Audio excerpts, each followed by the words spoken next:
So, Rise of Harlock. Last episode, the group took the job with Vincent the Ox, went to the logging camp. A couple campfire shenanigans along the way. You guys made it to a deserted and destroyed logging camp. As the 5 of you searched the camp for any sort of clues, you made your way to a cabin where you found Harvin's brother was hiding, and there was a large hole. And as you were exploring the cabin, exploding up from behind Silas, the Oncake Sentinel attacked. You were able to kill the Oncake eventually, although Silas did fall during the battle. And as Sylvia was trying to resurrect him by putting blood in his mouth,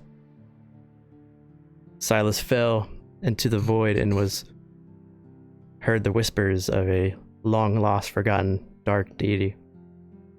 He chose to accept the call of this tentacle void and was resurrected. But now where his original conscience was, there's a dark hole in its place. But he is alive. Even though the group all have some sort of sense that something is a little off about him. With Harvin's brother being killed by the Oncake, the 5 of you made your way back to Nova Vaasi to let him know the news. And as you were sitting down for a dinner, your acquaintance, Bairn, seemed to be poisoned as he fell over dead into his bowl of porridge. After he fell into his porridge and died, the 5 of you rushed around the inn, quickly looking for clues, looking for suspects, trying to figure out what happened to Bairn. You talked to the cook, who was very angry to be put in such lot with who would poison food, as she seemed to be very about her job. You also found a poison vial in the barn. So we picked back up that night on the 12th of Avenith fall. The sun has set, it is night, and you guys are running around the inn looking for clues of what had happened to Bairn.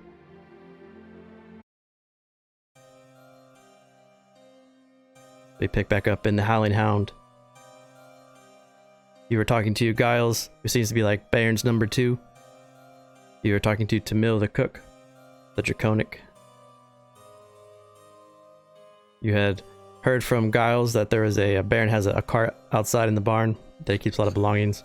You had found the poison vial empty with a floral smell to it in the barn. But what would the 5 of you like to do? Well, I believe I just had accused Giles of doing it and then rolled like a 1 intimidation. So. Okay. How dare you think I would do this to my friend?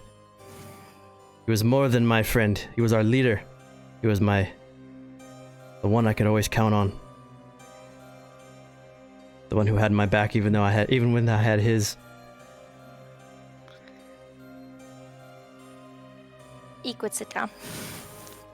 And then the table would come up pretty high on her. She's beat.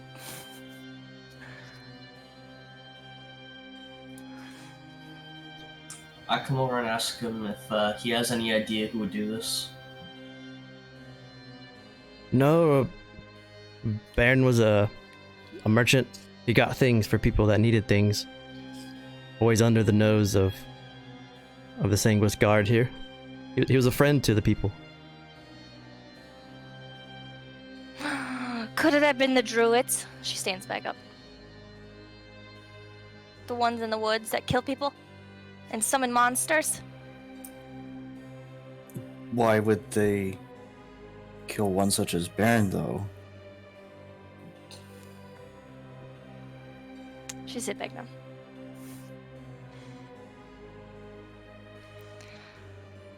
Arvin comes over.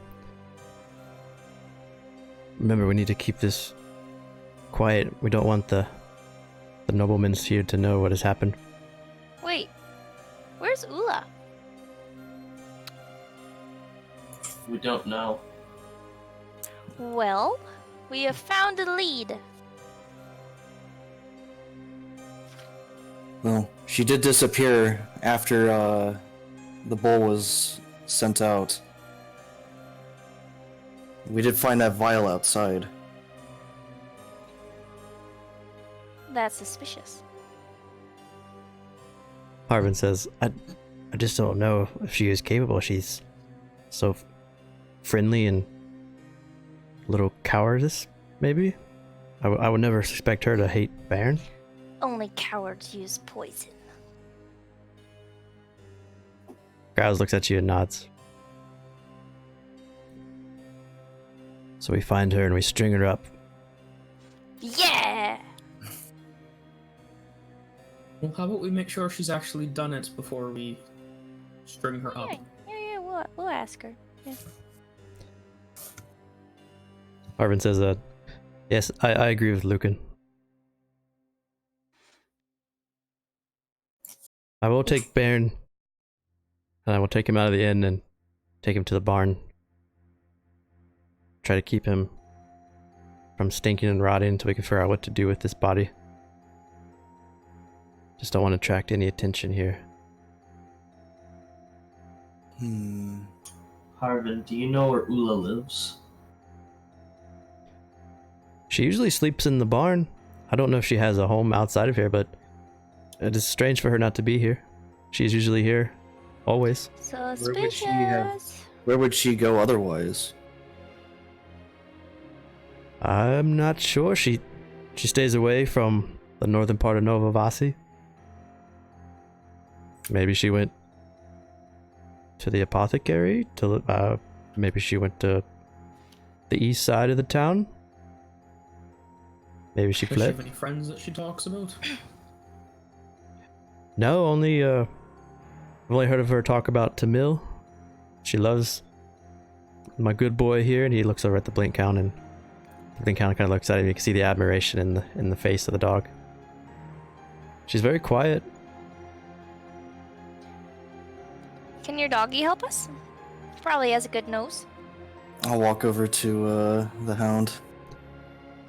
Hey, buddy, can you help us find Ula? I would much Would that be prefer possible? my dog to not go out into the streets around the Sanguis people for his safety. Do they eat dogs too? I'll say in Sylvan, would Ula have ever mentioned any places that she goes aside from here to you?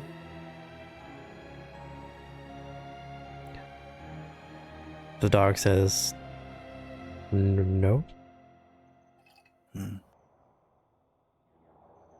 Harvin looks over at Silas. Do you drink the blood of animals? Only when required.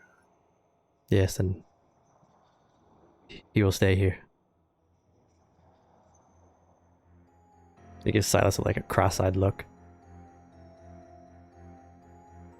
Perhaps it's best then that we take a second look at the where she sleeps, side of the house. I agree. Did Baron have enemies? He didn't seem too friendly at first. Isn't he part of like some sort of rebellion? Everyone here has lots of enemies, and Baron might have had more than anyone. Means a lot of people want him dead.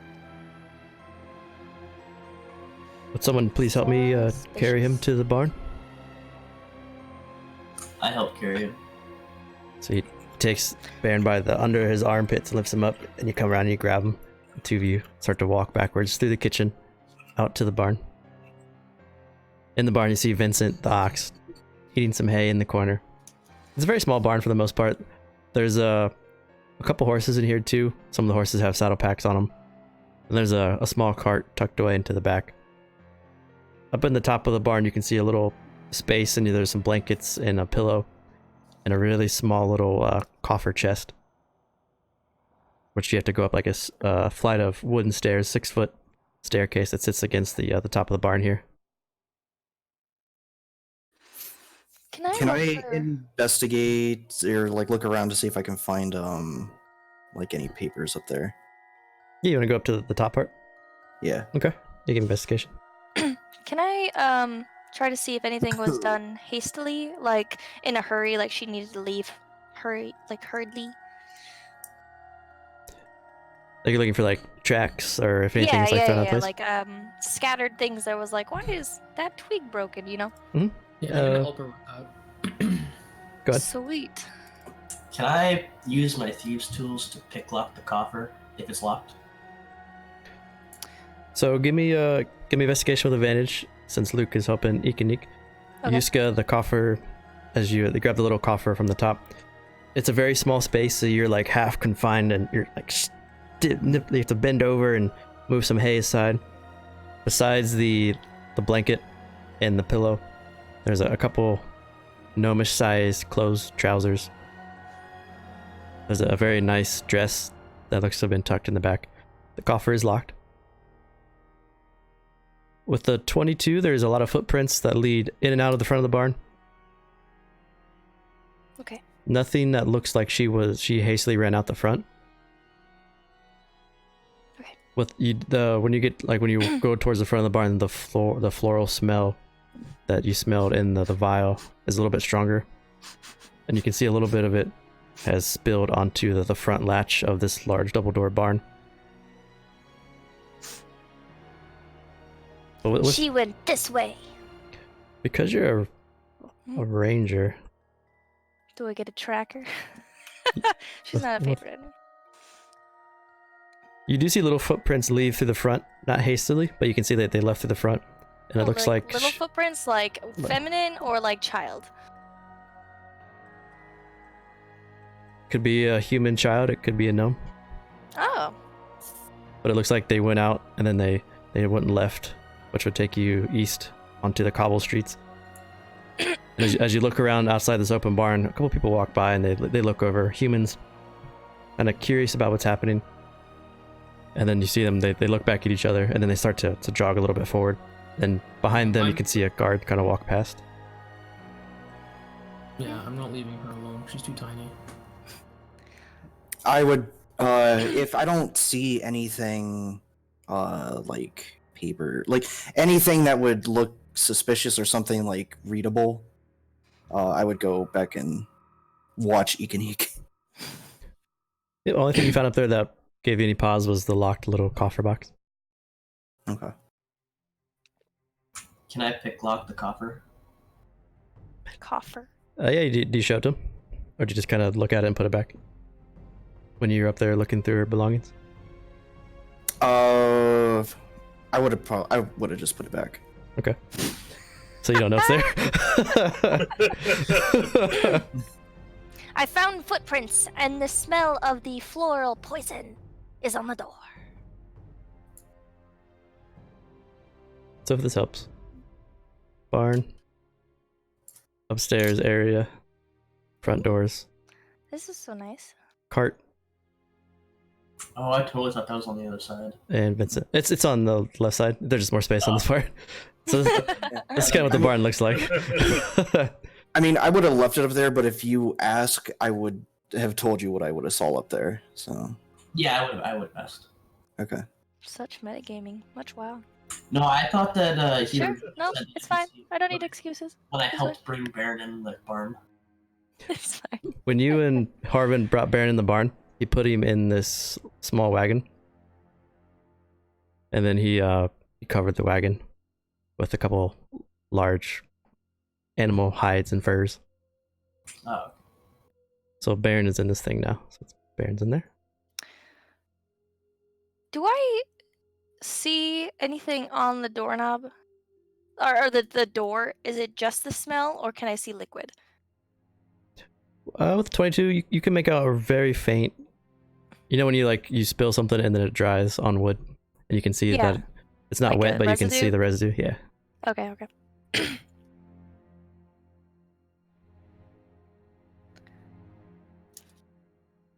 So I think she went this way, to the east. But there's some guards out there. I don't know if we're trying to be sneaky. Maybe we should probably tell them. Make a Don't thieves tools guards check to get too. Involved, but perhaps if Yusuke here can still talk to the animals, perhaps the horses here or even Vincent might be able to help. Oh, I mean, if we want to stay here for 10 minutes or so, I can talk to him. Why would we talk to the horses? They might have overheard her saying something. Perhaps there were others.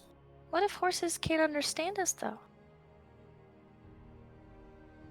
They The don't bear speak seems to be common. able to talk to horse.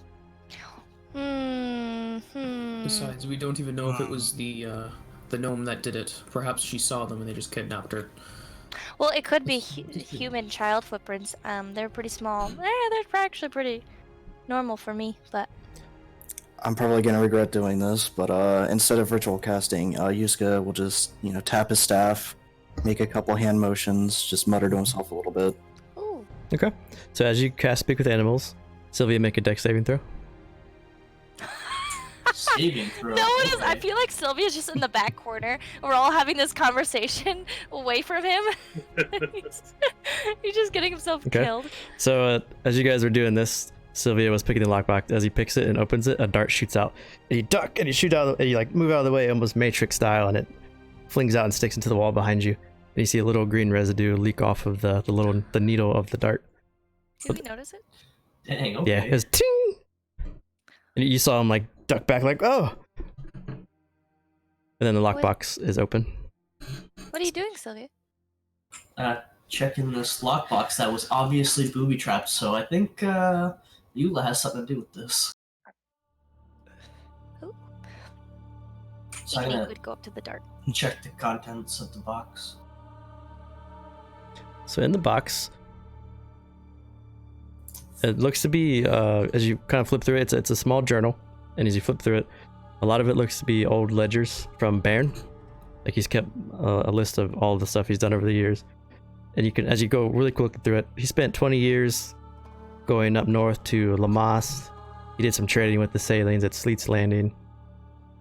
He has a second home in Skarsgård outside of the fog that he visits every couple of years. But on the very top is a receipt. And it's the most recent thing. It's the only thing that really sticks out to you.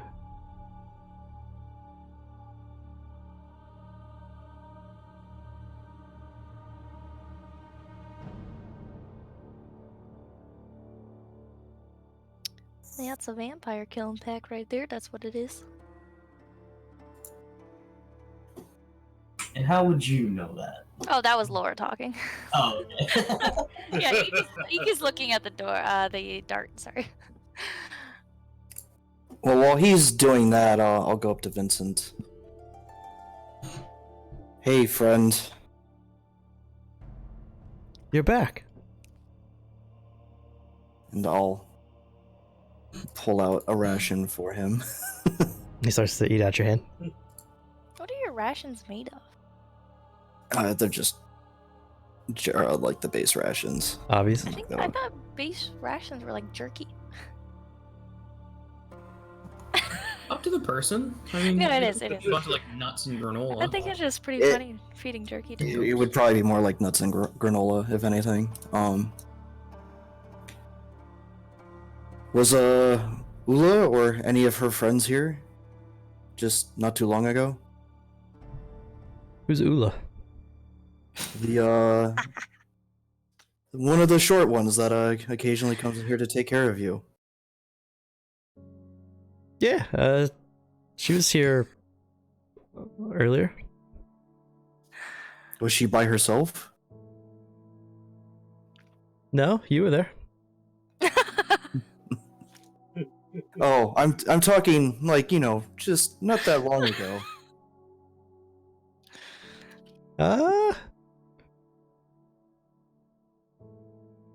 Yeah, she was alone. Well, I was here. Okay. Did she seem rushed or anything? She did go quickly. Closed the door behind her. Usually she cracks it so I can have a breeze. You crack the door. We can crack the door when we leave. Yes. Thank you. Laura's losing it. Are we going on another adventure?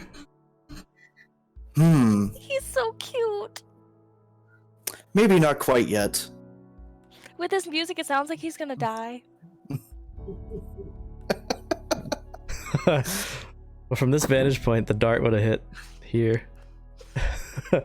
If he was standing here opening it. Oh, so Eek is next to him. Cool. So maybe the dart landed, like, went above your head, like, pink. Bitch time. Oh. I'll tell you what, buddy. I'll talk to Harvin, and when we leave, maybe you can join our event, or in on our adventure.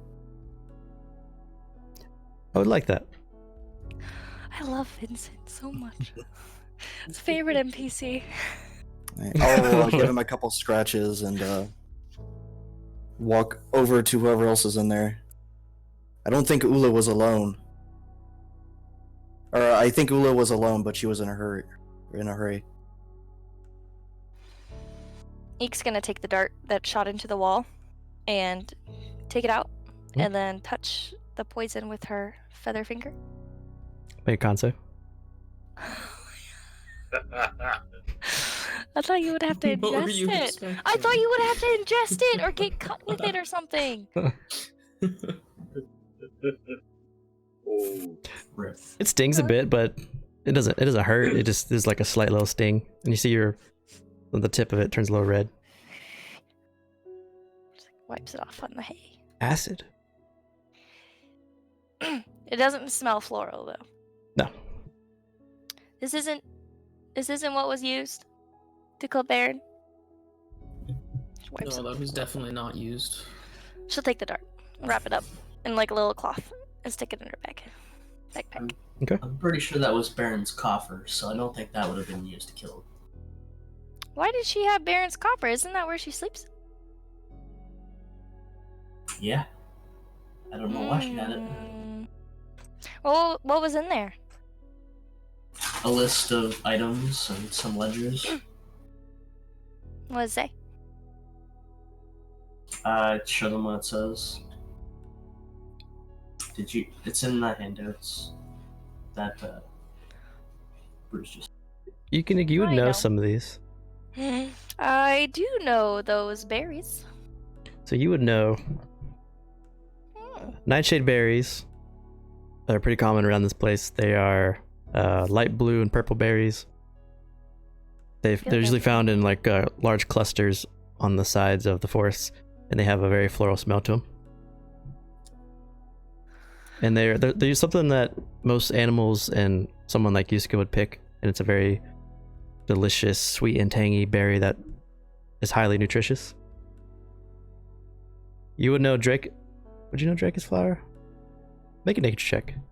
Cool. And Luke can make a nature check, because you might know one of these two with your. If it inhibits my ability to survive, would you call that a survival check and knowing that I wouldn't die from touching it? None of these will hurt you. If you just eat one, if you find I it. think Can Not I individually. assist Ikanik? Double 19s. Cool. Oh. Haha, Drake's flower. Drake's flower. Yeah. So Drake's flower is something that Lucan would know. Being in your neck of the woods. Drake's flowers are bright red and pale green flowers that are popular among entertainers in the Tenarian grasslands. Reason being is because when you rub them together, they make theatrical sparks shoot up in the air. So people use it to excite audiences. They rub them together and throw their hands up. Kind of like LeBron James in Interesting. the NBA. And Ikanik with the 19, you would know the other two because you rolled so high. Ironwood hearts are very rare, but from Nevermore Expanse. They're gnarled white seeds, usually Gnarled? found Like inside ugly? trees. Yeah, Okay. usually found inside trees. You have to rip open the trunks to get to them. They're very, they pulse and they're like, bumpo, bumpo. When you pull them out of the heart or out of the tree, it's like a tree's heart almost. And they're sometimes referred to as the nature's heartbeat. They signify the blight. But they're The used, blight? yeah, like when you find these, you usually find blight-like creatures around them. But they're very popular for alchemical creations. Do I know what blight creatures are? I think so. This is with your favorite I terrain. don't know. Blight creatures What are like blight? the little evil plants, like little twigs or okay. sprigs. Yeah, okay. And mort flesh powder. Yeah, I think you notice. Mort flesh powder is something that's also found in the Nevermore Expanse, although it's much, much rarer than everything else here. It's a dark purple powder that's usually found growing alongside moss underground in dark caves. So it needs to be very cold to find it. And the Sanguis people, or actually humans use it to try to appear more sanguis. They rub it on their faces. It makes their faces look a little white, and it makes them look younger. But all of these also have alchemical components to them. And you know they can be mixed to make potion, but you're not sure what ingredient leads to what potion. Okay. I say all this very enthusiastically to the team in a very long, continued rant. And I would likewise with the Ironwood Hearts. Because that's the one that I know, right? Drake's flower. Drake is fire, yeah. Yeah. Okay. But I don't know what these make.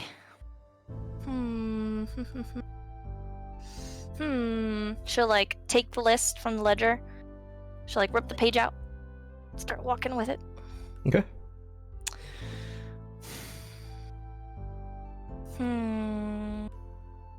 I think maybe we should tell Harvin at least that Ula would have had something that belongs to Bjorn. Are we sure we can trust Harvin though? Cause I can't say yes. I don't think we can trust anybody here. So we shouldn't tell Harvin we found the list. I think we need to keep it secret until we find the culprit, and then we tag him all at once. Well, I mean, we could talk to Giles about it. I'm sure Giles would also know what Byrne is doing with his ledger. I agree. I think Giles would know what these items were for. Also, do we want to pursue Ula? Because every second we stay here, she can get away. Well, I can go track her. I already found some of the footprints. I could just keep continuing them, and then somebody can come with me, and then we can have like a signal to get each other back. I Find Ula. think if we do anything in the city, we should do it as a group. But I agree with you, where's Scott. Ula? My only concern is the city's pretty large and we haven't seen most of it. I don't think there's much of a way to catch up to her. I can't imagine her footprints would be noticeable throughout the entire town. You haven't seen me track before, and I'm very small. I don't think many people would notice me. My worry is not about them noticing you. My worry is about you continuing to find her tracks. This is a city. There's a lot of footprints. But I know footprints. Sometimes. A lot of things can happen in a place like this. It's not like the woods. I'll prove it. I'll prove it. She'll go out the doors, and she'll look for the tracks to continue out the door that she saw it went out the door. Her nose is like inches from the ground. Okay. When you get to the cobblestone, you start to follow the tracks. It merges with hundreds and hundreds of tracks, and you can see wheel lines, and it becomes just a blur of cobblestone to you. She slowly stops walking. She puts her little feather hands behind her back. She has her she's almost bent 90 degrees looking at the ground. And then she just picks to go left. She'll start walking left. Okay, well, let me bring up the city map. If left is an option. Yeah. Oh yeah, she'll go left. Actually, she would go towards the bridge, because it's open there. And to make it... Yeah, as Equinique starts to... She picks her direction, starts to Very walk. slow. Very slow. Do you have her tracks? I think so. Yep. Maybe. Alright, well, Mhm. I suppose Well, you proved me wrong. I need concentration. I'm gonna lose him. At that, he'll stop talking, and Lucan will start to follow her. So I'm gonna insight to see if she actually has the tracks. Okay.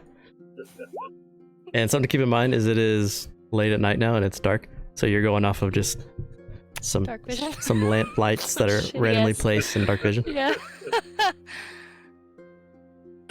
Do I have to roll something with this? With a 13 Deception? insight,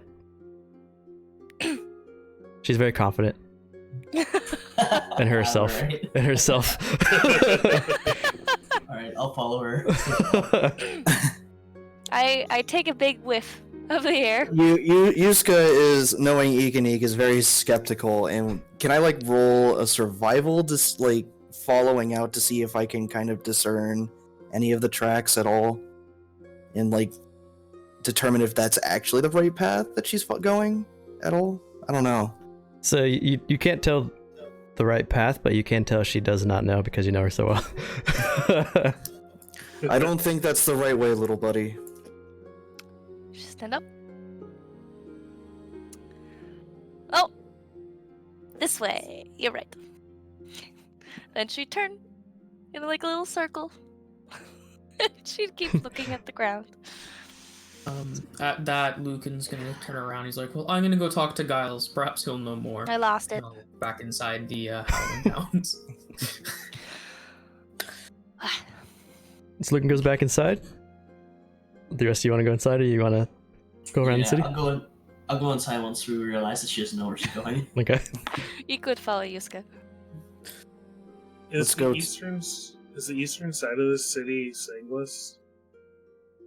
Yeah, from what you can see and what you remember from being here, once you cross the bridge, you're going into more of the Sanguis side. When you cross the bridge here, from what the looks of stuff, from what you remember, because it's a little dark now, so you can't see as far. It's almost like this would be considered like a middle class Sanguis area, and like the marketplaces and then when you go to the northern part, where the castle keep is in the marketplace, the human marketplace, it's the richer side.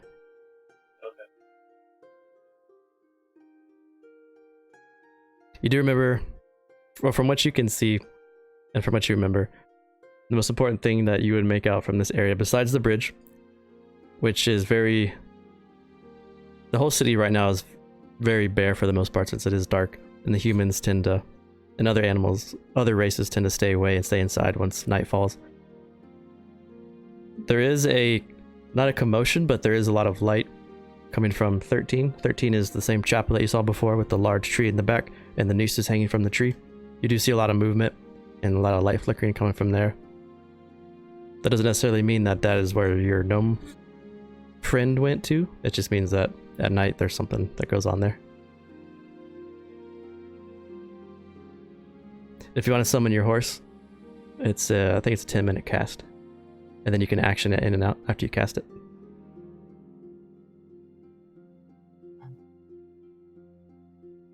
Just for reference, in case you were to leave and you wanted to have it ready, you just have to spend the 10 minutes to cast it first. Okay.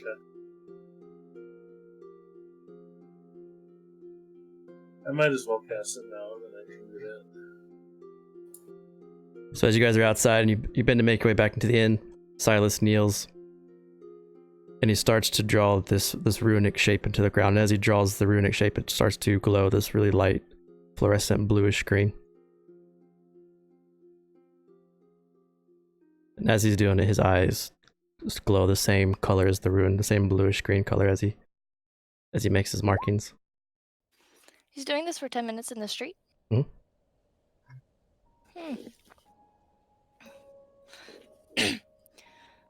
You think he's okay, Yuska? It's hard to say. A couple of Sanguis guards walk by and they look at him and there's a respectable nod between them. I guess he's okay. Let's go talk to Giles. No, someone needs to stay out here with him. The steed like erupts out of the ruin from the ground and you hear this ghastly neigh as it mounts and sits next to Silas. Whoa. Yusuke, can you do that? I should like hit him on his leg. No, but I suppose I could turn into something like that. That's really cool. Ikanik would go up to Silas and the horse. Hello? Horse? It looks at Silas for confirmation. Go ahead. It looks at Ikanik. Doesn't kneel to be pet. It just looks at you. Its eyes are hollow, except for the bluish greenish flame that flickers where its eyes should be. Silas, is it dead? You might say so. Oh. Is it in pain? No, Does it have a name? I haven't given it one. You done fucked up now. Yusuke can talk to animals. Yusuke can go find out what its name is. I can talk to animals too sometimes, but I'll just, he likes to do it, so. I don't know if this is the kind of animal you can talk to. Well, I don't like to show Yusuke up.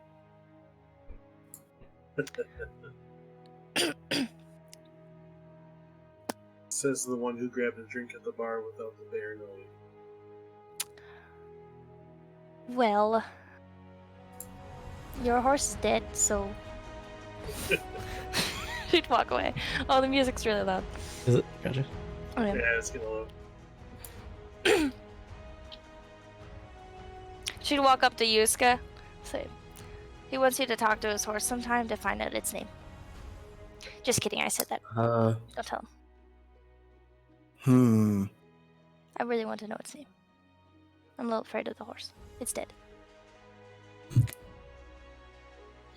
It lets out a ghastly neigh as you walk away. Perhaps when we have more time, I can try to talk to it. You think it So talks? Do you just hear all of this?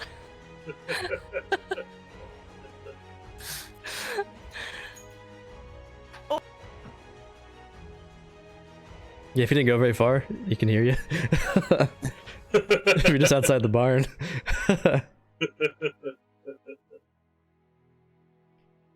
Well, let's go inside and get some more information before we go venturing out into the city. He could follow. I think Silas would actually mount and ride to the east side of the city, towards the chapel. Okay. Before you ride off, he could say, "Where are you going?" "We're going inside." All right, little one. "What? You should come inside." I'll be all right. Okay. Let's do that first then. With the yeah. Great. Yeah. Where is he going? So I'm gonna drop your token for you, and you kind of show me the directions you want to go.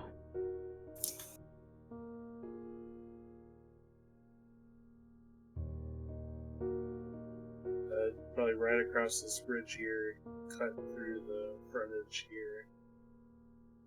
We'll see what's going on here. Okay. So you head across the. It's a very cobblestone bridge as your horse goes across. It's you would understand this, but for those around you, it doesn't make a. It just kind of glides across the stonework, leaving behind you like a fluorescent trail. As you get in front of the church, you would know this as a chapel of El Toro, mainly the Hanged Men Chapel. You see many men with hooded hats or hooded robes over their heads, and as you approach, you can see this large willow tree. Its branches extend outwards, almost filling this entire space. Some might mistake it for a druidic grove if they didn't know what it was, but as you approach and you slowly walk past it, there are 3 bodies with hoods on that are hanging from the tree, and they're struggling. They're holding the noose, and their legs are kicking. And then there's 10 men, or what you think to be men, around the tree, just staring up at it.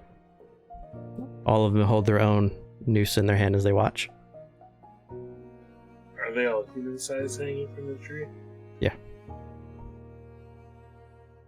Full grown human size? Full-grown human size. They're all between 5'10", 6'4". Okay. It's hard to tell if they're Sanguis or human or what their race is because of the bag and the bindings, but They kick their feet and they struggle. Do any of them pay attention to me that they're standing there? No.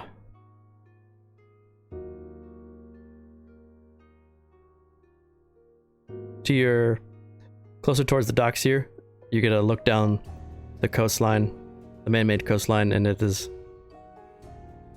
a very dead, like undisturbed docks, and all along this coastline are warehouses, and all the warehouses are closed. Large warehouses. They have very gothic-like structures with tip points at the top, made of stonework and brick. There's nothing out on the sides of the warehouses that would depict what they are used for. They're just very large, two-story warehouses with large openings on the sides that face the waterway. Do I see any ships in port?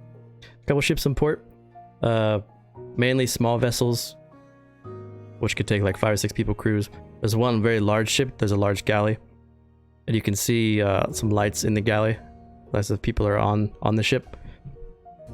And you occasionally see a couple people walk down the coastline. They don't pay much mind as you blend in with the surroundings here, but they look to be Sanguis sailors of some kind.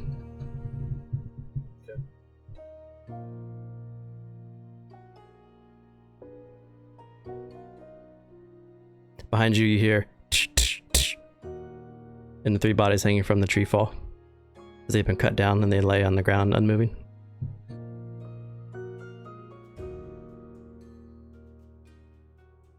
Good.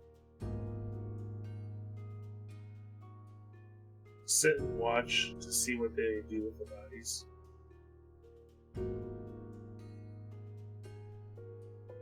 As the 3 bodies lay motionless, the 10 hooded figures surround the 3 bodies, and as they do, they start to chant. I see her when I think I will die from drink, not when I show caution and temperance. Could there be any more defiant sign of her will? The grape to wine is like blood to the mother of madness. It nourishes her children, and we do to her a disservice when we do not drink to our fill and beyond. If there is a line drawn by society, she wants us to cross it. You honor her when you do so. If they tell you it is wrong, it is right. Take, but take secretly, until we have the strength to overcome, not being the first. And as they do, the 3 bodies sit up. And they pull the hoods off their heads. And these long, ghoulish-like faces emerge, and you can see the tongue hang from its mouth and slobbers, and they put chains, what looks to be chains, but it's almost like a noose around its neck, and they start to walk it inside the church. And these undead-like creatures are thrashing, and they force them into the back of the church. One of the guys in the hood sees you, and he gives you like a half wave, and he just continues on. Have I seen this in my time? Make a religion check.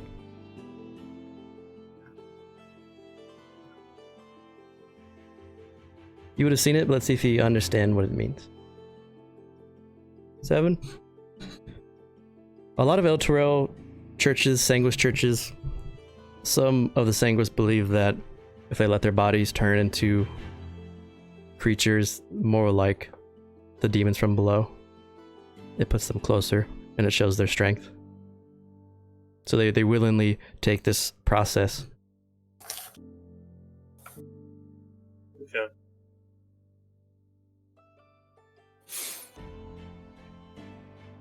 So you said it's middle of the night still? Yeah. Or This will probably put you at like 10:30, 11 at night. okay. I would probably trot more down this way, see what is going on in this sort of square. Sure. So as you get closer, you can see the gates to on the side here. There is guards posted, night watch guards. Mm-hmm. The same armor as before. They don't pay you much mind as you ride past. You pass stables here. A lot of the horses in the stable, some are regular riding horses, some draft horses, ponies. And there are 2 of the horses that look a little bit like yours, but they are orange instead of your bluish green. Which just depicts a preference. But they're Brimeye steeds like yours.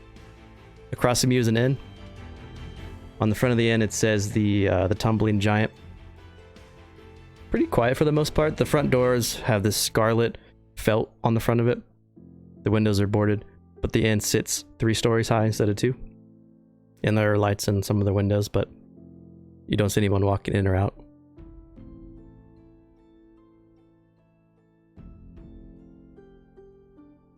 At this point, I think I would probably,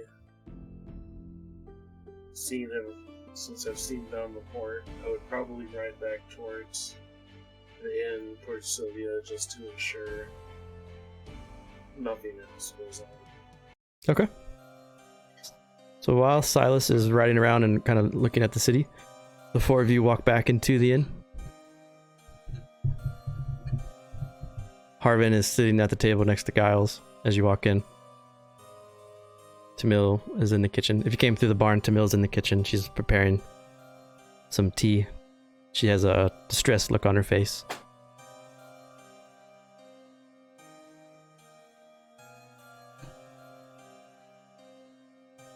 What would you guys like to do? Ask Giles if he knows anything about the ledger that we found with the items on it.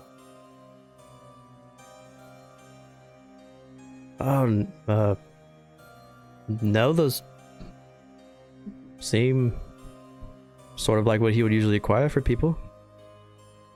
I would never get into his business. I was just kind of there to protect him, to watch over his back. Do you know who H is? Who he's referring to? He looks at Harvin. No, it's not me. No. I don't know what that would be used for. I have no need for this stuff. Can I insight check him for I'm sweat beads and definitely nervous chitter chatter? Sure. Well, hold on there, fucking cowboy. Thanks. Just take my slow ass time then. I mean, by what?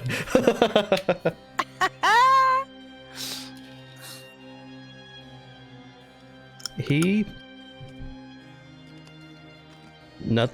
demeanor doesn't change. He seems very straightforward about what he's saying.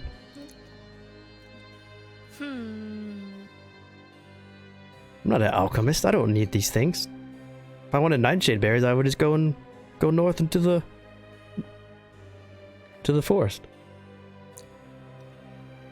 Do you know an H person? No? Creature?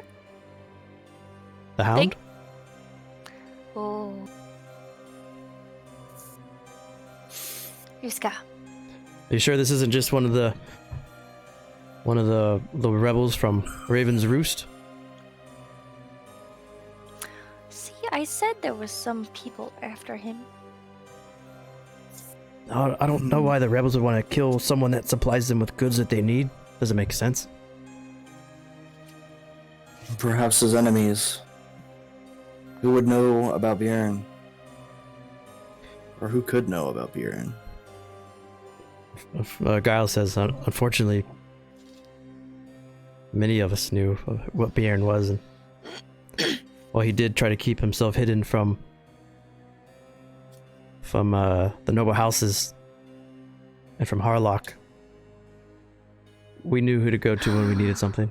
Harlock has an H. I highly doubt that Baron is supplying resources to Harlock. Well, that makes the perfect sense then, because no one would think of it. Trust me when I say Harlock has much easier ways of getting resources.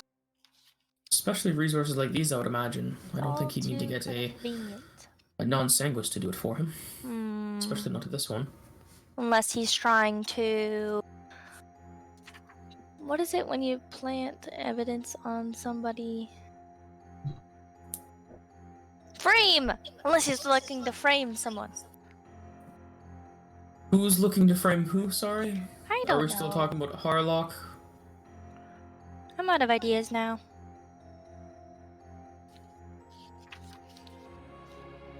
Well, perhaps... Unless we can find some way to find the gnome in the night, it might be best that we rest. Then in the morning we head towards the Would you say it was the Raven's Roost? Or if you want to head to the mountains to look for the rebels, it's a couple days journey southwest of here. Perhaps they might know more about what's going on. Did we see a sign for Raven's Roost? Or was the mountains called Raven's Roost? The mountain range is called Raven's Roost. Okay. And that is this place.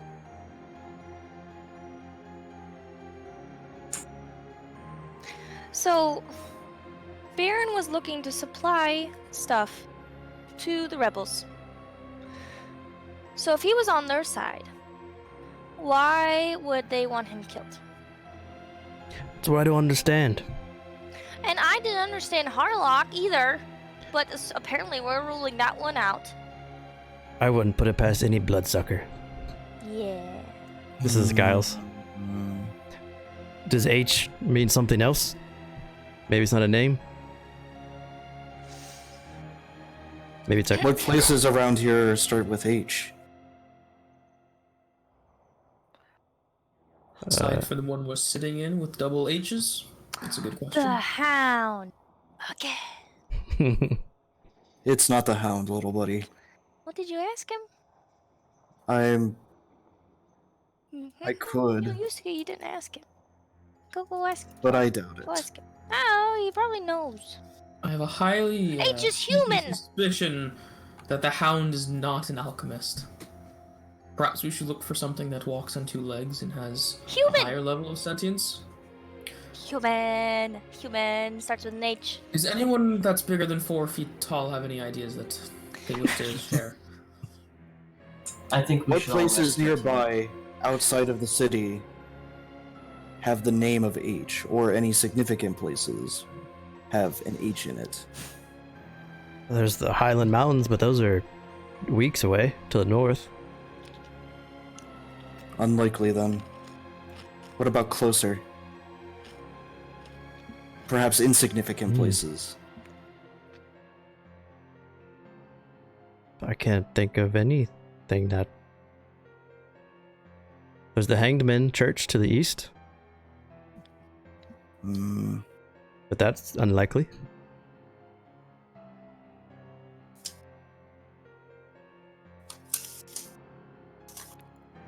Where are the can you bring up the side quest? The board? That's what Ekenik is looking for. Oh, it's a whole screen. Oh, I'm so sorry. You can bring it back. So where the board was, 2 of the notes have been ripped down. Guys. One was the There was- note that you guys took, and the other one was a reward of some kind. The reward about turning Silver into Captain Leandro Rother is gone. No, the other one was about the poltergeist. Joe is losing his shit.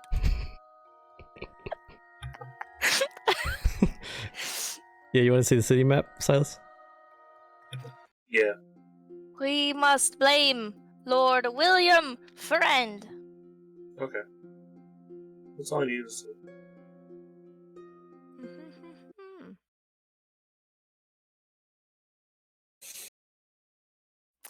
Hey, Harvin. Should waddle back over. Yeah, as he says that, Silas walks in. Hi, Silas. Hello? Harvin, who took down that sign? The reward one. I wanted to claim it. A man came in, kind of larger, crossbow over his back.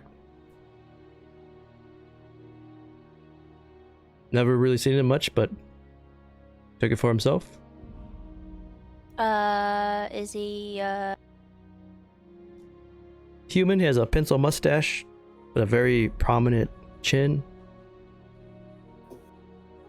have you seen him before? No, haven't. What did his crossbow look like? What clothes was he wearing? Had a brown hood over his head, and he had a leather tunic. His crossbow didn't seem anything out of the ordinary. Ordered an ale, went to the board, took a job, and left. This was early this afternoon. Well, Baron was live by then. Never mind. Still unlikely, little buddy. So it looks like Raven's Roost, if we want to pursue this, is our only option. It would be possibly a good idea to have Silas use his connections with the guards to see if they can find the gnome while we're out. We can't leave. We have to go together. That would probably draw attention.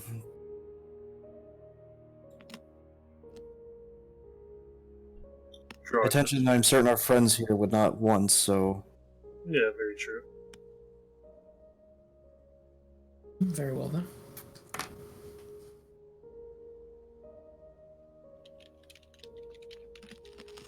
Who do we talk to in the mountains, though? Where in the mountains do we even go? Yeah. Harvin looks at Giles. Giles looks at Harvin. Bjorn did all the talking for me. And then Giles, Bjorn did all the talking for me. Well, what did he say? I'll repeat it. We never went to the roost day. He just handled it himself. Oh. She go sit on this chair. Does he have a symbol of some sort? Unfortunately, if it wasn't on his possessions, I'm not sure. Oh. Silas 8 would be the theater. Arvin. Yeah. Yes. Your animals in the barn. Has Baron ever used any of them to reach the roost? No, he has a very Possibly nice, more than he has a very nice riding horse that he uses.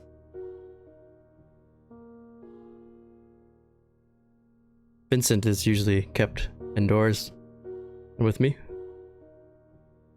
Does Baron live in the city? I'm actually not sure. He comes in here and spends most of his day here. Comes in mid-afternoon, stays late, leaves when the moon is high, and he was always very secretive. He never really talked much about his whereabouts. Giles says, I met him here too. So he doesn't live here? Igni raises her head from the bar. Or the table. No, only myself and Tamil live here. Oh, and I guess if you count Ula in the barn. Look, and you're onto something. Keep going. Unfortunately, I'm starting to run out of ideas. Carvin, is there anything playing at the theater? Theater Infernalis? If you want to go and learn more about our past history. It's a spook show, and the city historian stays there and runs the place. Last I heard, it's fallen in a little bit of disrepair, and they're trying to drive interest. Oh, I suppose we could go check that out in lieu of nothing else to do. Well, I want to go find people that know where Baron lives. Lived. I don't think we'll find such people. I think we can. I think there's some good people here. I saw some. And if Lucan goes with me, and maybe Sylvia, she knows the language. Well, maybe not because they're all human over here. I mean, Lucan's human. That's okay, I know common.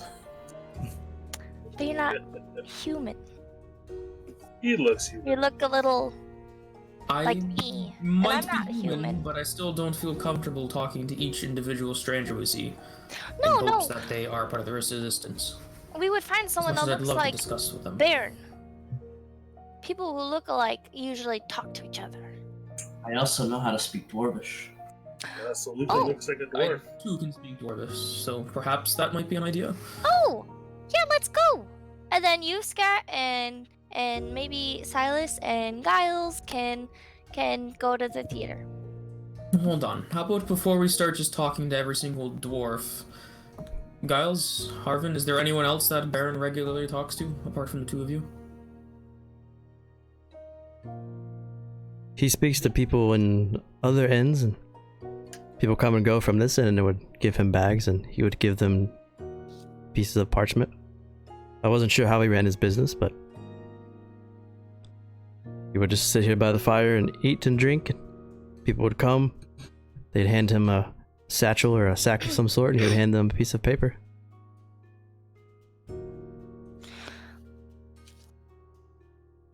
Hey, Harvin. I think a few days ago, when we first came here, Baron was with 4 or 3 humans. I think maybe at his table, maybe. Do you remember them? Yes, they come here and eat a lot. They were here when he passed, and we forced them out. Well, we could start with them maybe. What are their names? If you wait till morning, get some rest, I'm sure this place will be crawling with people who are interested in looking for Baron. If they can't talk to him, they'll find him.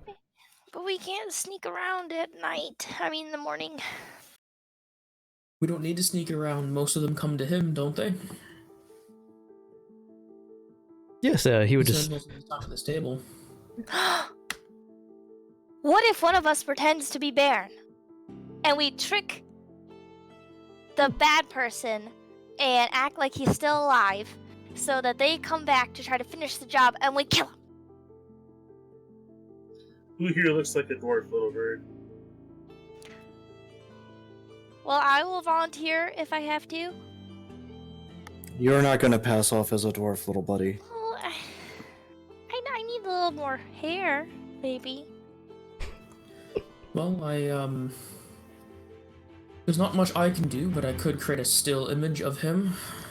Not for very long, but if we could figure out when people arrive, we might be able to make a false... I could use my disguise kit and pretend to be him. A very tall dwarf. Yeah. All you have to do is be sitting down, though. Hold on, he's onto something. We could this use is that, and then using my magic from Resmir, I can emulate his voice, and we can make it as though it's you talking, but it's actually him.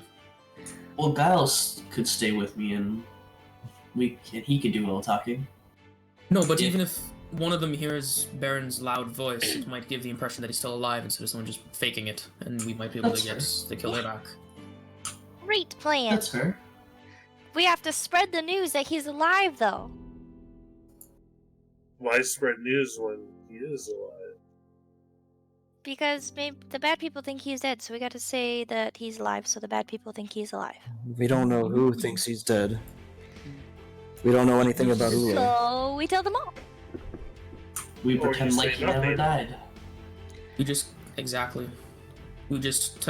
Tomorrow night, when his regular sitting here and eating happens, we just have a look-alike who possibly sounds like him sitting here. That's enough of a message that he's not dead. Might not be the easiest to pull off, but it's definitely doable. Okay, and what do we do when the killer comes back? Well, their thing of choice is poison, and I don't need to eat, so... But you have to eat it. You have to eat some food. Dwarves eat food. Well, I can pretend like I'm eating, but not actually eat any of Oh, it. that's good. Okay. That's good. And then we can have people situated at all the exits of the... What if Yuska's a hired bodyguard? Let's not make it more complicated than it needs to be. Well, who's gonna jump the bad guy? The more cogs in the wheel, the more likely it is for it to mess up. Okay, I'll we hide can in just the sit bar. at tables near the entrance of the door and towards the bar.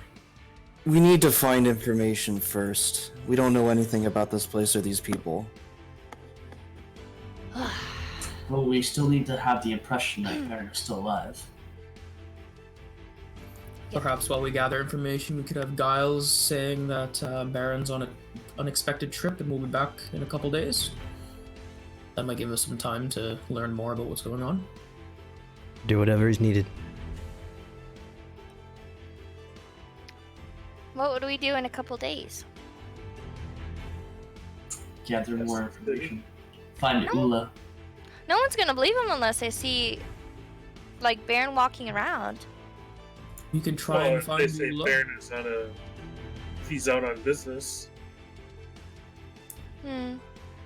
We could easily have some of us sitting at tables and seeing who comes into the inn looking for him, and follow them out. Do you That might think give that? us an idea of where they're coming from. I could do that myself while you guys sleep. I don't need to rest, so. Hmm. But Baron's gone at sunup, or moon up.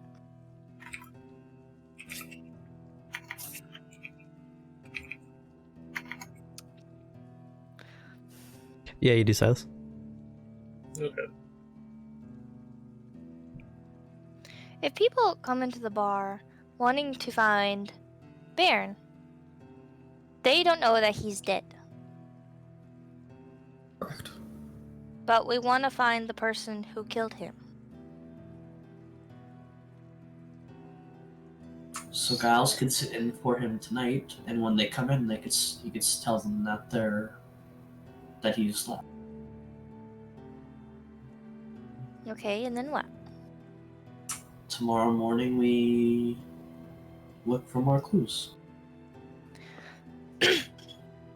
Okay. Simply say that whatever this trip is of Baron's takes 3 days. That gives us a definite chance for people to return because they'll know he'll be back, and gives us some time to find some clues. Okay. Perhaps Okay. between whoever these individuals are, word will spread and the assassin might return. Hmm. That you guys' plan? You want to set a trap Yep. tomorrow?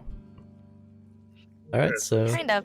I think I It's will like a lie. sleep out in the barn tonight. These rooms are a little not to my taste. Egan would go with you. 2+ for the wildlife, I see.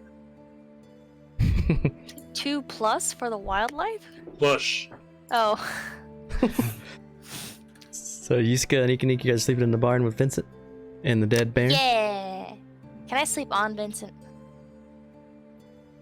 Yeah. Yeah. You're pretty small.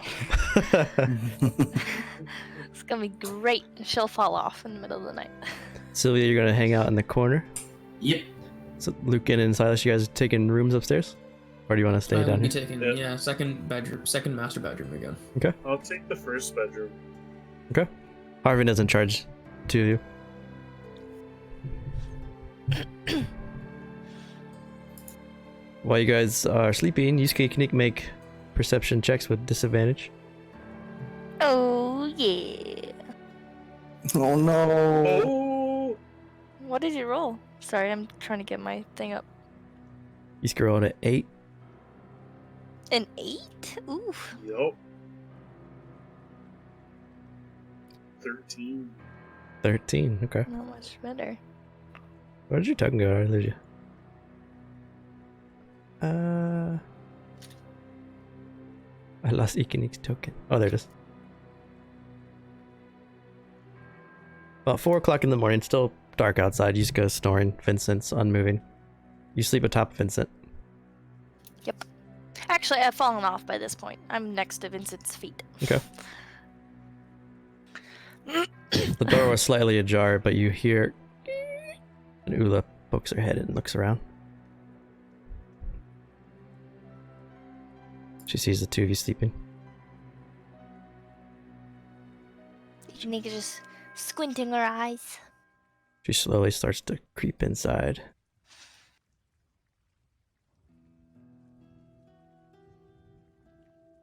She starts to climb up the ladder, going to where her belongings were.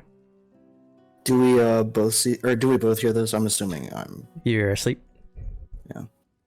Okay. Ikanuk's gonna slowly take out her bow. And she'll sit up and freeze her, I'll shoot! She jumps off, starts to run. Shoot! I shoot! Do I wake up when she Do I screams? hear that? Make a shot first. Okay. Oh god. Oh god, I'm sorry, guys. 14 hits. Oh wait, I think there's a +2 on top of that too. But either way, so that's 7. I don't have Hunter's Mark, sorry. So that's just 3 + 2 for damage. So it's 5. You killed her. She starts to run out and just and she falls on the ground. Oh no! The arrow sticking in her back. You just get this wakes you up and you see I- the dead gnome and you can take over. Oh god. I go over and I'm cure gonna run wounds. up. I'm gonna. I cure I'm gonna wounds. run up. Do I hear this from where I am? She's not being Make quiet. a perception. You're not being quiet. You're kind of like ah. Yeah, I'm Oh, scared. yeah, you hear it then. Are you not, or are you using cure? Yeah, I am. Cure I just wounds? gotta click it. Okay. I rush in as all that's going down. Did you hear that she opens her eyes? Yuska's gonna be like right on top of her. I said freeze or I'll shoot you! You died! You killed me. Ah! He's gonna give a very angry look to Eek and Eek. Hold her! We need to be careful in a place like this, little buddy. Ugh. She'll take her arrow. Walk away. You pull her arrow out of her. Ah! I hope I did it before.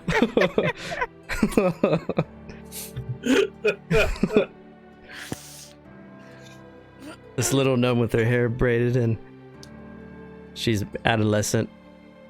Should put her around 80 years old and gnomish, but she looks up wide-eyed and frightened. A little bit of blood dribbles out of her mouth. I just wanted my things. Where have you been this evening? I don't need to say anything to you. Eek. Go I'll get the shoot you again! She pulls it out. Eek, go get the others. Where's Baron? You killed him, you monster! I would never do such a thing. Baron's not dead. Don't listen to her. He's on a business trip. Oh, hello, Sylvia. Yuska wants you to go grab the other people. He left last night? Make a deception check. Yes. Oh fuck, Eekmeek already fucked up. Yeah, I'm trying to save it. Jesus Christ. Don't lie to me. I know Baron would never leave for business at night. Why did you poison him?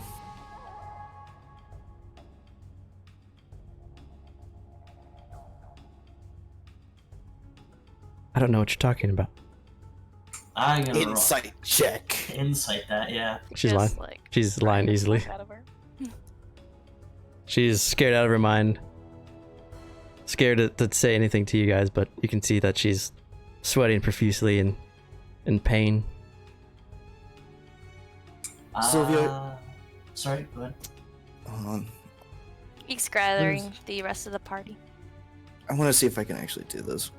It's that fucking list. So Lucan's door is locked, and there's a something in front of it. So as you try to open it, it's locked. It doesn't move. She'll like knock on the Let's see. Lucan. Yeah. Silas, you hear this? Before she comes to your door, you can hear her banging on the other door. What are you doing out here? Oh, you gotta go to the barn. Oh no. Hola. Where's my roll 20? Stage whisper. Why? Too many tabs. There we go. She's in the barn. Go. Sylvia, Go. get whatever information you can from her.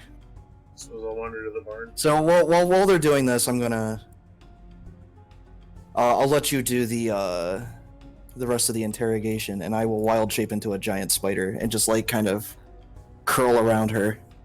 Okay. So because that's happening, do I have to do the intimidation check or him? It could be with advantage. I'll give you or advantage. Yeah. Whoever wants to roll.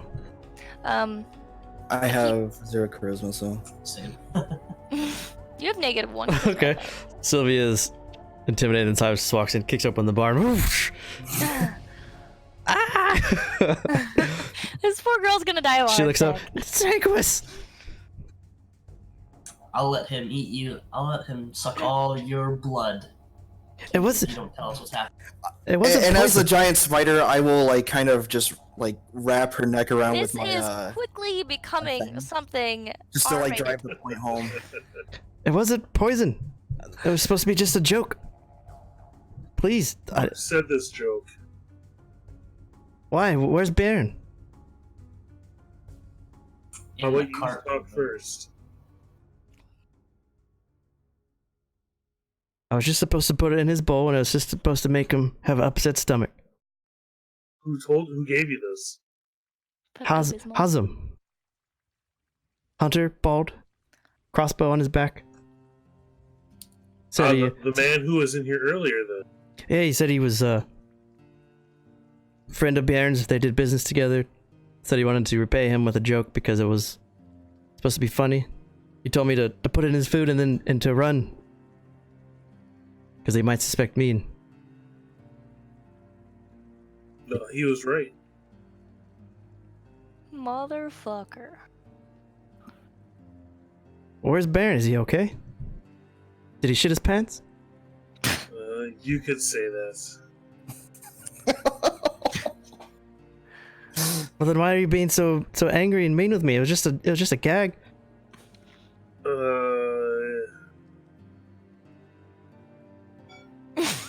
I would let this go to Yuska to do what he wants with their assistance rep. Wait, where is Hazim now? He has a place north of the city. Said it was by a large willow tree. Could you show us? I've never been. How do you pronounce his name? Hisma? Hasma? Who's Huzma? Hazim. Hazum! Hazim. Hazim! Sim Salabim. Achoo? Hazim. Why do I keep getting a chew then? Bless you. You just stop translating in your head. No, I'm thinking of a movie. So we got a name and a location. I'll drop the wild shape. Ikanik is pecking at Lucan's door. You hear it behind the door. Meow. I'll walk back into the bar area. Is Harvin still in here then, I'm assuming? Yeah. He's like sitting on his chair asleep. So I kind of nudge him and be, so you didn't know who this man was, but your barkeep did? You found her. Oh, the music's a little loud. Ooh, perfect. What did she say? She in the barn? So who is this? Who is this? I don't know. Did she kill Baron? Have you heard the name Z before? No. Alright. Take me to her.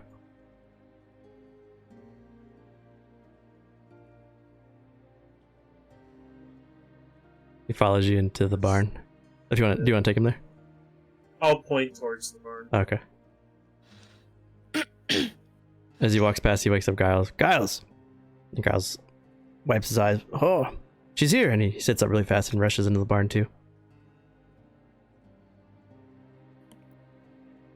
You had just gotten off Ula, Yuska, and as you gotten off, Giles burst in the room.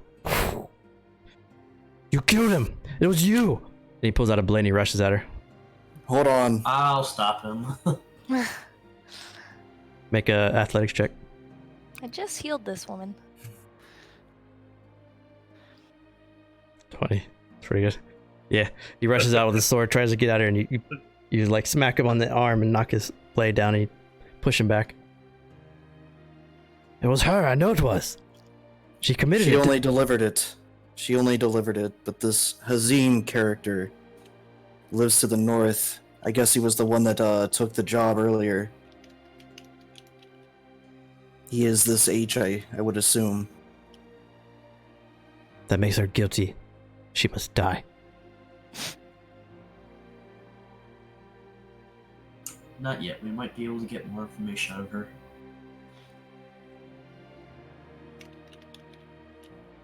He spits on the ground in between Ula and Vincent, and then looks at the two of you.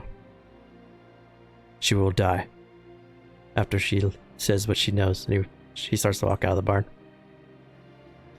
Whoop. He walks past Silas. He bumps you, Silas, with his arm. Make an athletics check. Ooh, 20. Oh god. He bumps you and it almost knocks you down. You stumble a bit backwards. Jesus. He gives you a look. Okay, that's right. He goes and sits down by the fire. Making it. Should I be like, what the hell was that for? He just angrily walks past you.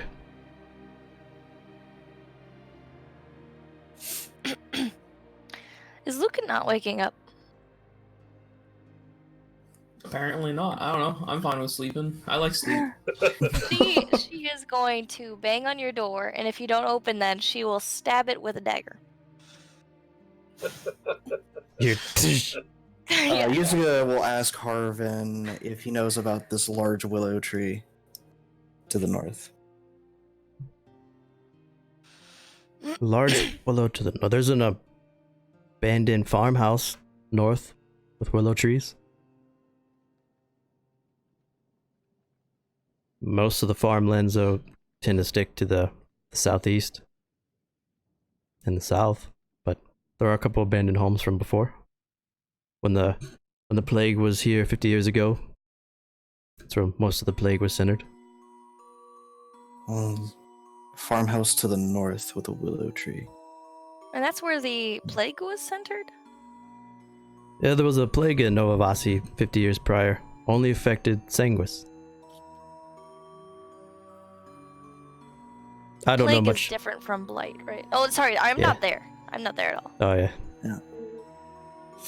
I was just asking player to Yeah, be you're in. just stabbing doors. I don't Yeah, know much about the that's what I'm plague. doing. It was before my time here, but I know to the north was where most of that centered, and the city just kind of moved south away from the lands. I think we'll have to check out this farmstead then. You want to leave Ulu with me? We can keep her tied up here in the barn. She's more or less innocent of this crime that she helped deliver, but she is not the one who orchestrated it. He walks over to the cart, throws back the tarp. This crime? And Ula looks at it and her eyes get wide and you see tears start to form in the sides of her cheeks and start to stroll down her face. No. They're just supposed to make him sick.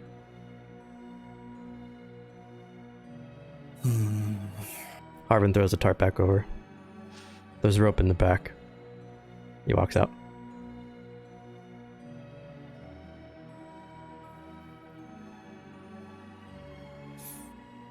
I can't fix what you've committed, but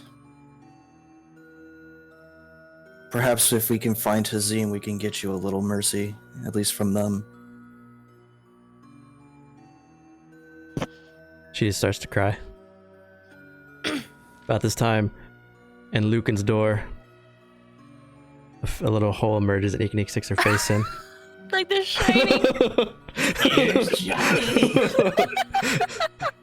Lucan! Lucan, wake up! Are you there? Oh my god. Don't die too! I guess at this point I'd probably just wake up no matter what. Oh, yeah. Okay, can you open the door? I suppose. Give me a moment. It looks like you've done most of the job yourself. I can't reach the doorknob, so. Okay, I'll just wait over here. Yeah, Lucan will quickly grab his of the book robes, quickly don them, and he'll open up the door. Yeah, so Yes, Lula's what's up? downstairs. Lula's downstairs. We gotta go. We gotta question her. Yeah, lead the way. Let's go. Go. Yeah. She run down the stairs. Do you want to tie her up in the corner with the rope? Or how do you want to treat Ula before they get there? I'll tie her to a corner. Okay.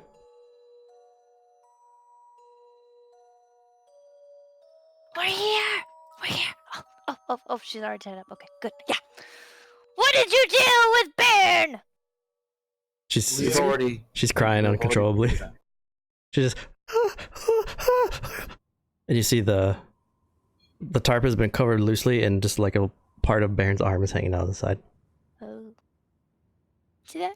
You did that. You killed your friend. How awful. You're a mean person. Eek. I'm a terrible person. Yes. Eek. We don't kill friends, Yuska. Eek.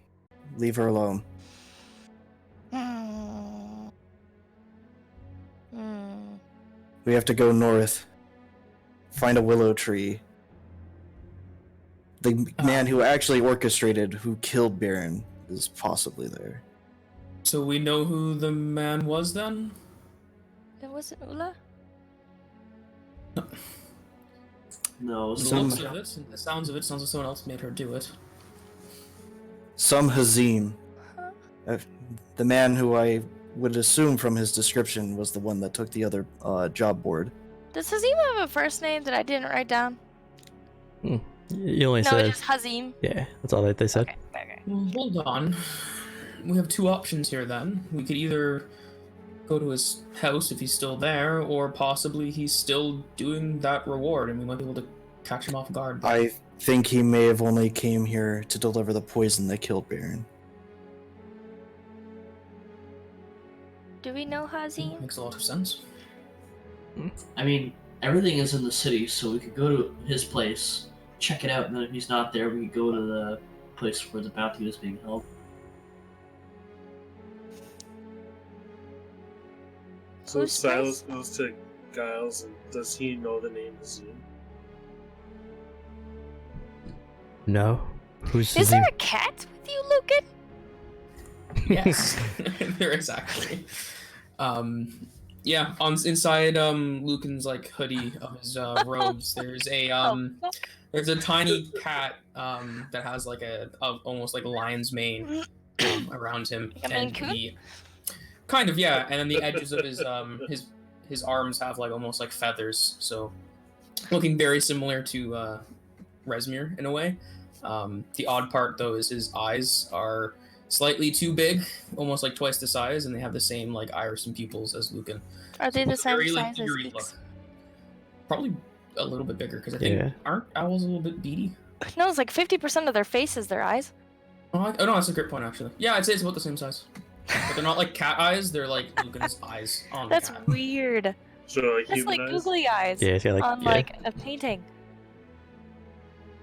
Either way, Ikanik's fascinated. Suddenly, every conversation stops, and her conversation is just staring. In Sylvan, Yuska will just say, "Hello, friend." Seeing the cat.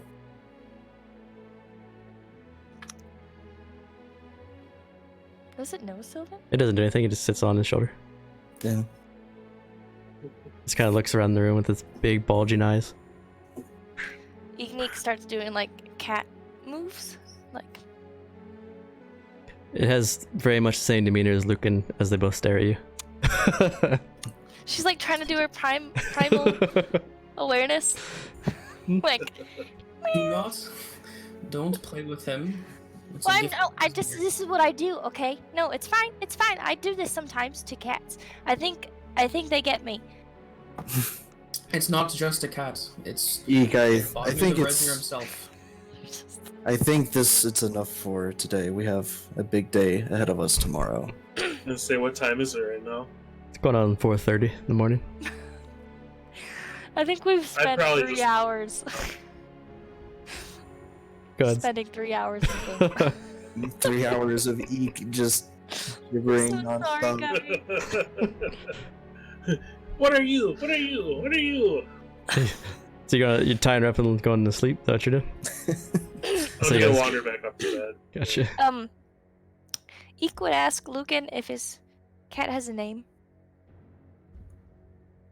Yes, Resmir has decided that its name is Echo, as it is an echo of his powers, or at least that's how he explained it to me. Does Echo want to sleep with me? I don't think so. You didn't even That's ask him. bestiality. Don't even go there, you little furry. Echo makes no expression And it hasn't made an expression since it came in. Yeah, it's almost like a mannequin of a cat. It's kind of like really creepy. Okay, I'll just stick with Vincent. That's okay. I think there might be something wrong with your cat. No, I was thinking the same thing. No, there's nothing wrong. Maybe Resmer likes his cats that way. No, I mean, his eyes might give you a weird look, but it's just Resmer's way of seeing the world. Uses me for its actions, but for Echo, it's his eyes. I still like Echo. Ikanik would That climb is back good. up on Vincent. That's I feel one like step away she would from- like walk on his nose all the way to his back. Make So acrobatics like check. the most like aggressive, annoying way to walk on somebody. Well, I would hope he would put his head down and she would like gingerly walk up his face, you know? I But just like to imagine just like an owl just like clawing her way up, and just like he's just ignoring it because he's used to it. it's her view versus the real world view. Make acrobatics check. Oh god. Me? Yep. Oh, I don't want to scratch him. Oh, I'm not even proficient. Oh, okay. He's a little. Vincent's kind of like shocked at first, but then he just lets you go up his nose and back. And as you do it, How he's did I looking at get up Yusuke there? the entire time. He's just staring at Yusuke. How did I Like- get up there the first time? Like, is this okay? She's like that sometimes. Magic. She would like pet him as she's falling asleep. So you leave Ula tied up in the corner. You guys lay down for a long rest. When you wake up, it's going to put you about midday, about noon, to get your full hours in. Mm-hmm. Hey, looking glorious. Oh, you came right when we're about to take our quick little break to refresh our drinks. Glorious. Glorious. Glorious. Oh, hey, Glorious. Glorious avocado. Isn't that your friend? Oh, it's avocado. Yeah, it's We all have Yeah. avocado. We gotta play what is it? A betrayal soon, dude. We do. So good. Either way. We're taking a quick break. We'll be back very, very shortly. We'll get back into the day. So, be right back.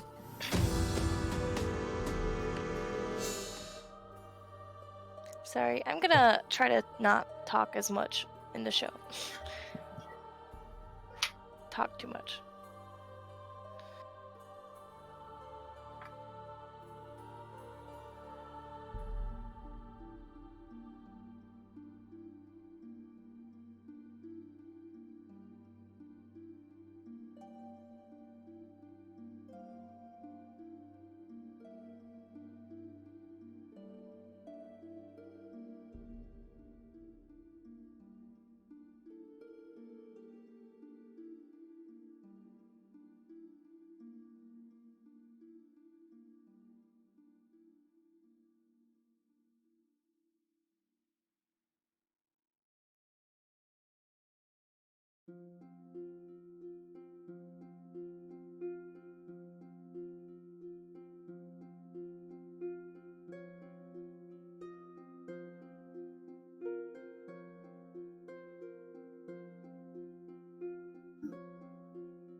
In Discord chat, that's hilarious.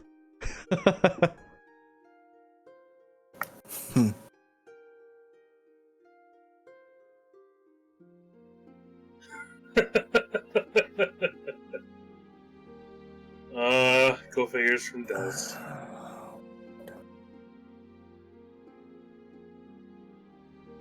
That's funny.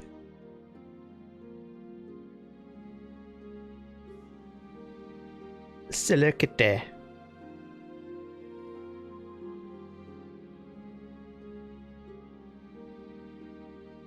The difficulty of picking spells every day when you have options. That's why you're like me and don't have any options. I don't think rangers have options either. Yeah, you have spells known. Bards, though, fuck that shit. That's really difficult to have to pick spells every single day. Well, your sorcery spells whenever you want. Nope. No? No, you get one spell per level, and you can swap one spell per level. Is that what it is? Yep. Then you can use like sorcerer points to level it up or whatever you cast. Sorcerer points you use for your meta magics. So my character in Worm Speaker, I use Twin Spell a lot to dual cast haste. Yeah, but I thought sorcerer points also you could like use 2 points to basically cast a level up above. You can do a lot of things with sorcerer points, Yeah, that's depending on which meta magics you take. I'm to like cast like a level 1 as like a level 2 without spending the spell slot. Well, so you'd essentially cast a level 1, use 2 sorcerer points to get a level 2.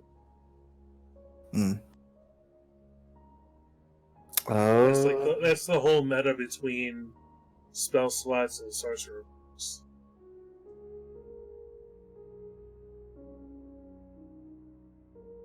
Well, you can always cast high level spells with a higher spell.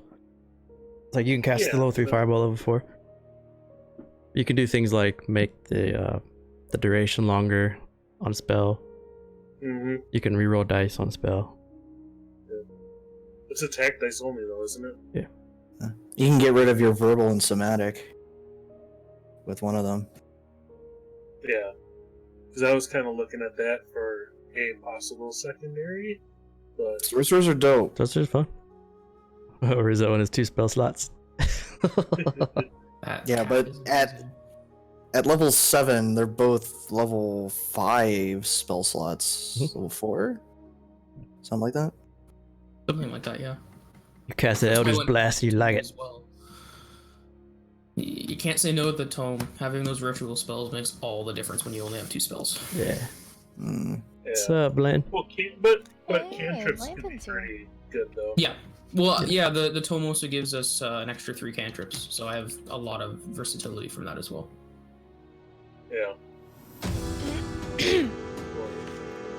I mean, that, or we can just, like, nap all the time, because short rest brings those spells back. So.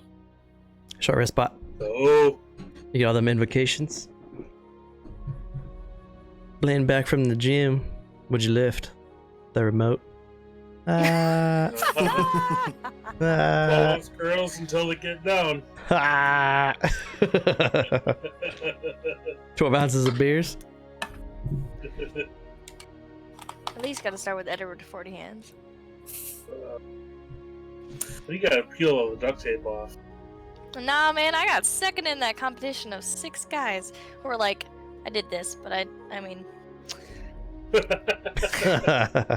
they were like 6 years older than me too. It was great. I mean, there was an age range, but You're also younger, so you should be able to hold more. I lost by 10 minutes. Okay, 10 minutes. That's a lot for Edward 40 hands. I don't think the third person went until like an hour later. I needed to pee real bad. I feel like that's most people's motivation, is that they just need to pee. And men, it's fine. You just need to finish here. Women, you need someone else to take off your pants. Motivation. You just need one of those campfire things, you know, that you take camping. I still need to take off both sides of my pants. Not necessarily. You just need to learn how to chug. Just gotta learn how That's to true. so lost That what's is true. happening. Edward 40 You hand. could also just wear a Okay. dress. Kegels, Laura. Dude! Kegels. I never even thought about that. I was wearing. Dude. I'm not even American. I'm so sorry. I have disgraced my country. Wear spandex, so this got weird.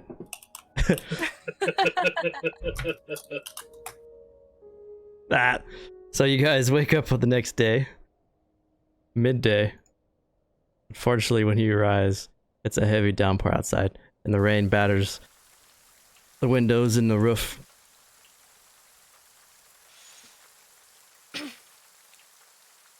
You do have your full rest, so if get your spells back and your health back if you used anything last night. Outside, as you guys awaken, in the barn, you get Ikanik.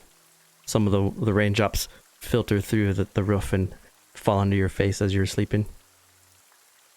Vincent seems to enjoy the rain though. Ula's in the corner, awake, but curled up in a ball, keeping to herself. Is my steed still summoned? You Yeah. want to call it? Yeah, whatever you want it. Since you have the Nevermore Night homebrew, you just use action and it comes back. Okay. And the action makes it go away. Okay. Do I roll HP on it every time I resummon it, or is it? No, it stays the 22. The first thing you rolled. You got double tens. It's pretty dope. Yeah. You rolled double tens on his health, on the horse health. So you all awaken midday. Outside, you can hear the click clack of cobblestones as horses rush by, and you can hear chatter outside. Seems to be a busy day, even though there's a downpour. But what would you all like to do? I'll go wake everybody up. Sure. Starting with Ikanik and Yuska, since they're just in the bar. Where are you? Oh, you're just awake. That's right. At about midday at this time, Sylvia, you would have seen some people start to make their way in. Just sit at the bar, order drinks and food. They give Giles nods of hello, but they don't approach him and speak to him. They just kind of acknowledge his presence, but it begins to fill up a little bit here. Alcoholics. It's too early for alcohol.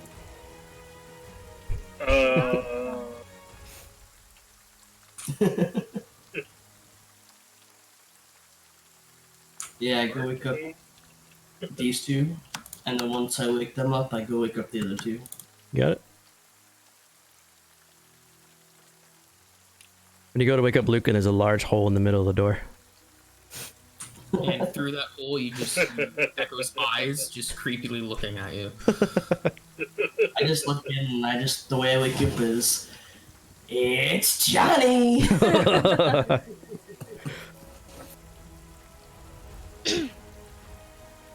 Y'all wake up, and the day is yours. Yeah. First thing Lucan would do is he's gonna pull out one of his parchments and he's gonna write a couple things for Harvin. Okay. He's gonna hand it off when he's done. You got it.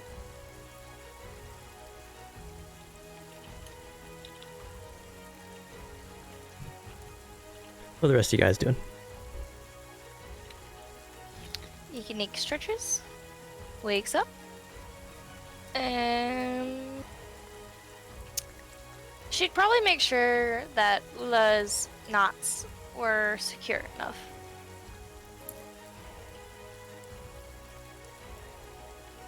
They're pretty secure. When you check the knots, she buries her head away from you. He's fine with that.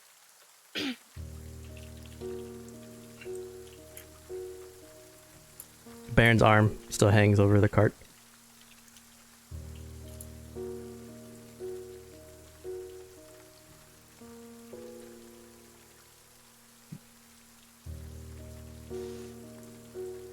He could go over there and push it up.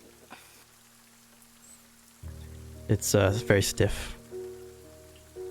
So when you move it,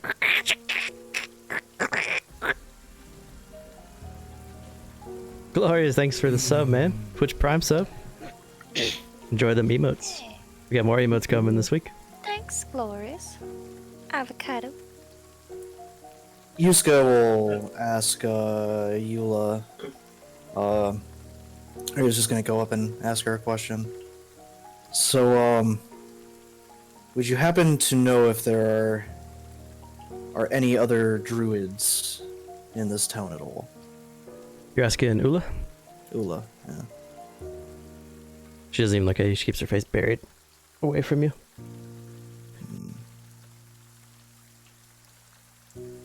Don't speak to a murderer.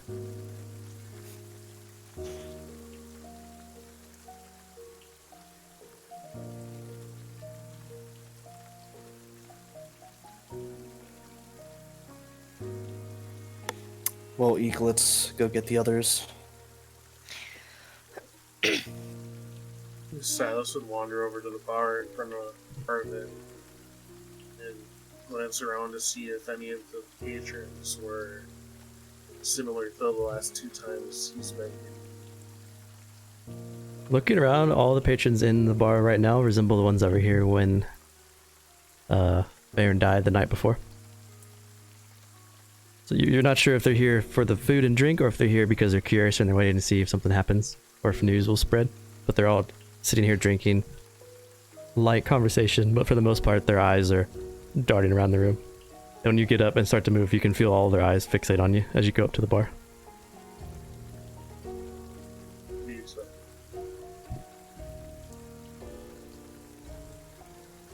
I'll wander back into the corner of the city.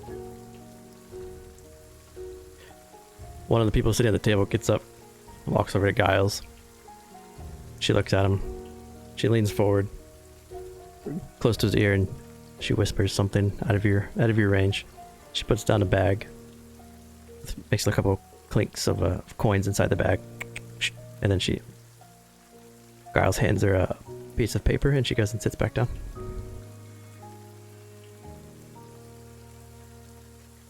So basically, he's picking up for Baron. That's pretty good. Yeah, something you can infer from that for sure.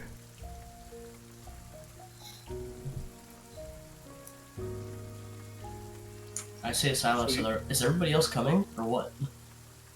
That's what we're waiting to see. Why would you say that? You see Yusuke and Eek come through the back kitchen, through the barn. Eek is on Yusuke's shoulder. So I would walk over, sit down. Shoot, I'll So- slick it down. I'll set Eek down next to me. You got it?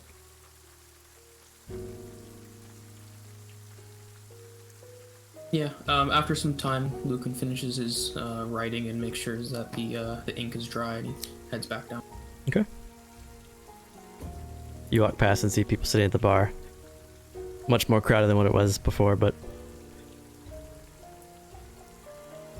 you see your companion sitting in the farthest table, but Arvin's behind the bar. Okay.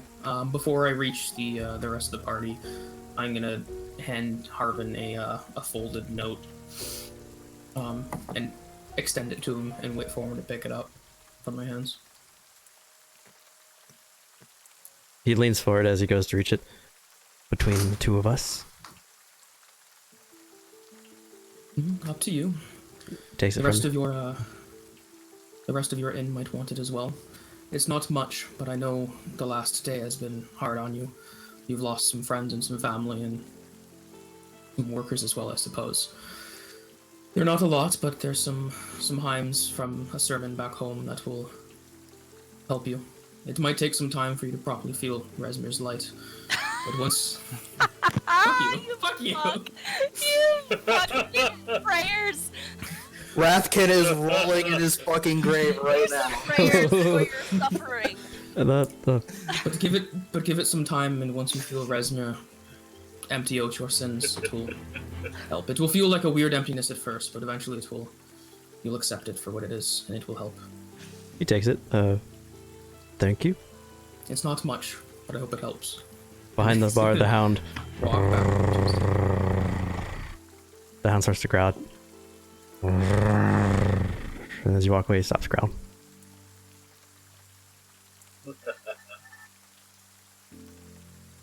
Dogs don't like You cats. hear the hound growl? Hound doesn't like the echo. Since we're all here, shall we go find Azim? Is there anyone at those tables that we need to talk about? Talk to? There We might talked be. about them. But I don't know if I want to talk to I think we would be wasting our time. We have an idea of who committed this, so we know where he potentially lives. Right. The northern place. Okay. Why do we think he did it? He was the one that gave Ula the poisons, Oh, and she doesn't seem capable of doing anything of this on her own. well, why did he do that? Well, we don't know that. That's silly. We'll find out when we catch him, little buddy. Yeah.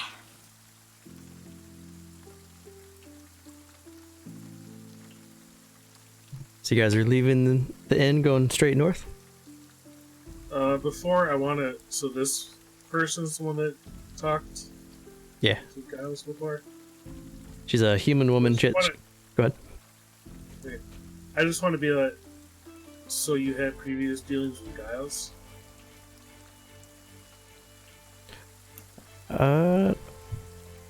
My dealings are my own, Sanguis. Shouldn't you be drinking blood somewhere else? There are many places to drink blood. Perhaps yours, perhaps not. Around the table, all of them kind of look at you and sneer, and you see them all reach under the table, like in a ready position. I just want to know what your dealings are.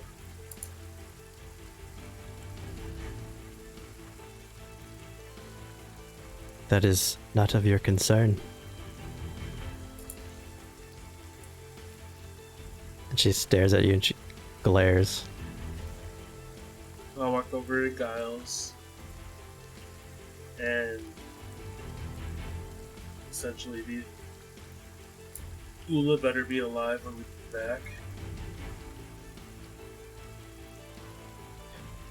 What is she to you?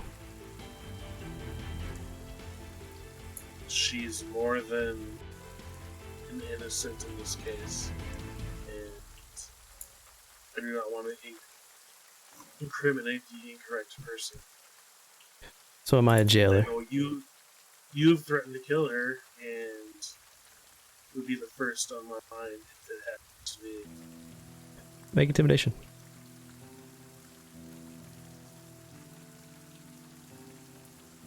I rolled a 1.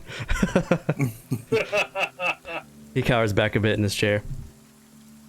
Don't worry, Silas. She will be unharmed when you return. But after you return, you will give her to me, I would assume. We shall see. Behind you, at the table you were at, you hear like a scratching sound.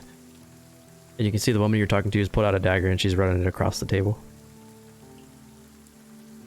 Staring at you.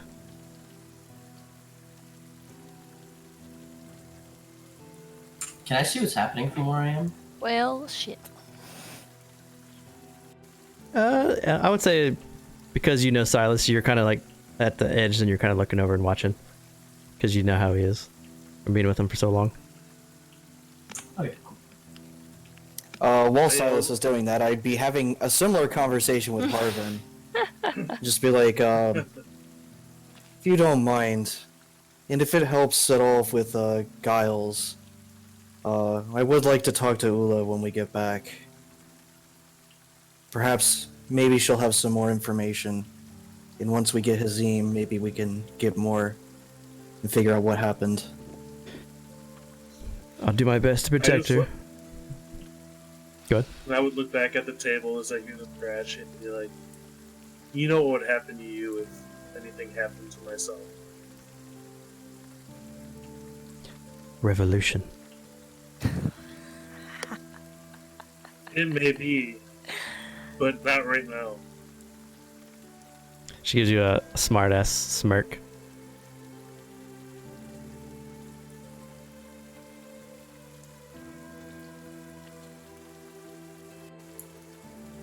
Harvin tries to put you at ease, Yuska. But something that you catch is he talks of, if everyone finds out that Ula was the one that poisoned Baron, it won't be just Giles that would want to see her. He had many friends and enemies, but he also had his friends outweighed his enemies. Well, I think we have a good idea of who did it. This H person.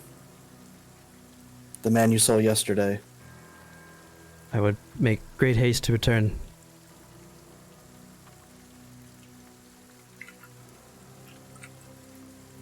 And if you can provide something that maybe would help clear her name, I don't know if she'll see the end of the week. Well, how far away is this homestead to the north? Leaving now around noon, you'd probably get there at sundown. Then I think we can manage that. Is it really noon when all these people get up? Really? Y'all sleep too much. Yeah, because they went to bed at 5 Well, we went for a to long bed rest. at like 5. To get you 8 That's hours in. So I'll walk back to the table. I'll slowly walk back, kind of crossing this table to see if they make any gestures. And then towards... They just get, I feel like you just intentionally like down.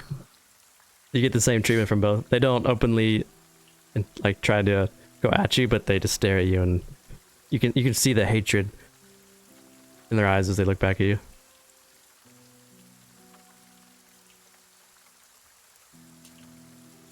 Five of you rejoin are all together now at the table. I believe so. Whenever you're ready to depart, let me know. I'm ready if you guys are. You talk to Z. Who? The Zine. Oh, this is Z. So the journey north takes you along the same road as before, as you guys went with Vince at the cart, going towards the lumber mill.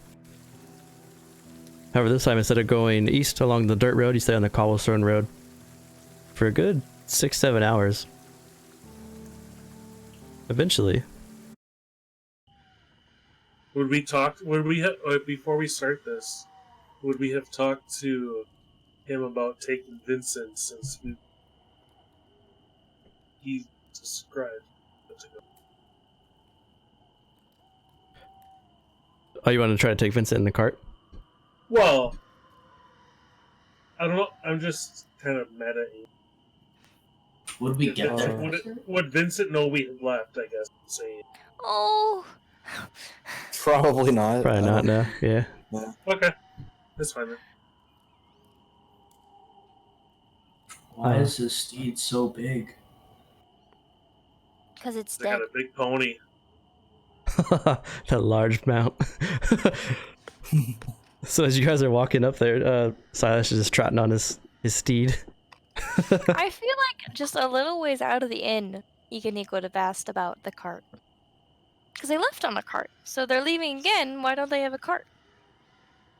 Do you want to go back and ask him? Well, she's asking the group. Mostly Yuska. Well, it wasn't that far, so I don't think we needed Vincent or the cart. You weren't carrying supplies either. Okay. Poor Should Harvin's go. already on enough edge, so... Harvin? His name is Harvin? The innkeeper. Oh, I thought you were talking about Vincent. No. Vincent's name is Vincent. Harvin is the innkeeper. Well, we're talking about More- Vincent, and you bring up Harvin the human? More and Oh, more, I I'm didn't starting know to that think he it's didn't Eek think his name was playing Laura Harvin instead of the too. other way around. No, I'm not. I'm being serious right now. We were talking So about Vincent, and then you bring up So- Harvin out of nowhere, and then No, Ika's like, Harvin owns Vincent. If something happened to Vincent, Harvin would lose another person. but she knows Talk that about bird brain. Yuska can talk to animals directly. So what if he's like, nah, my name's Harvin too? She's not gonna question that shit. No, we asked him last session. Last session he said his name was Vincent. He liked it. You talked to Vincent last session. She does not speak to animals. She pretends to speak to animals. Yuska talk to him for you. Yes. And he doesn't translate directly. He- Okay, this is Alright, your this is problem. enough but you He's just a stop. big dumb bear. No, no more Vincent talk till we make it back to town. Not here. In my eyes, Yeah. he's just a big dumb bear.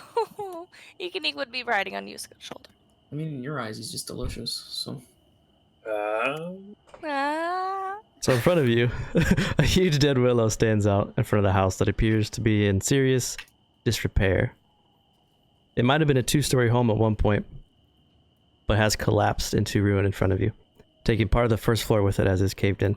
The windows, all the windows, are boarded over, and the front door hangs open about a foot. This is the front door right here. So the front door is slightly ajar when you walk up. Is that the only door? Yeah, this is a window. These are windows. And then as you get closer, you can see from this vantage point behind the willow tree is the door is like tied with a rope, like a frayed rope that keeps it from swinging open, like it was a locking mechanism that's getting pulled a little taut. So it doesn't bang, it just holds open about a foot. Besides that, everything around you is just the rolling hills for the most part. There's a couple scattered trees. A couple of ravens sit on top of the willow. Are there any remnants of? You cut out for me? Are there any remnants of rope in them? Oh, cut it out again. In the tree? Yes. Make perception.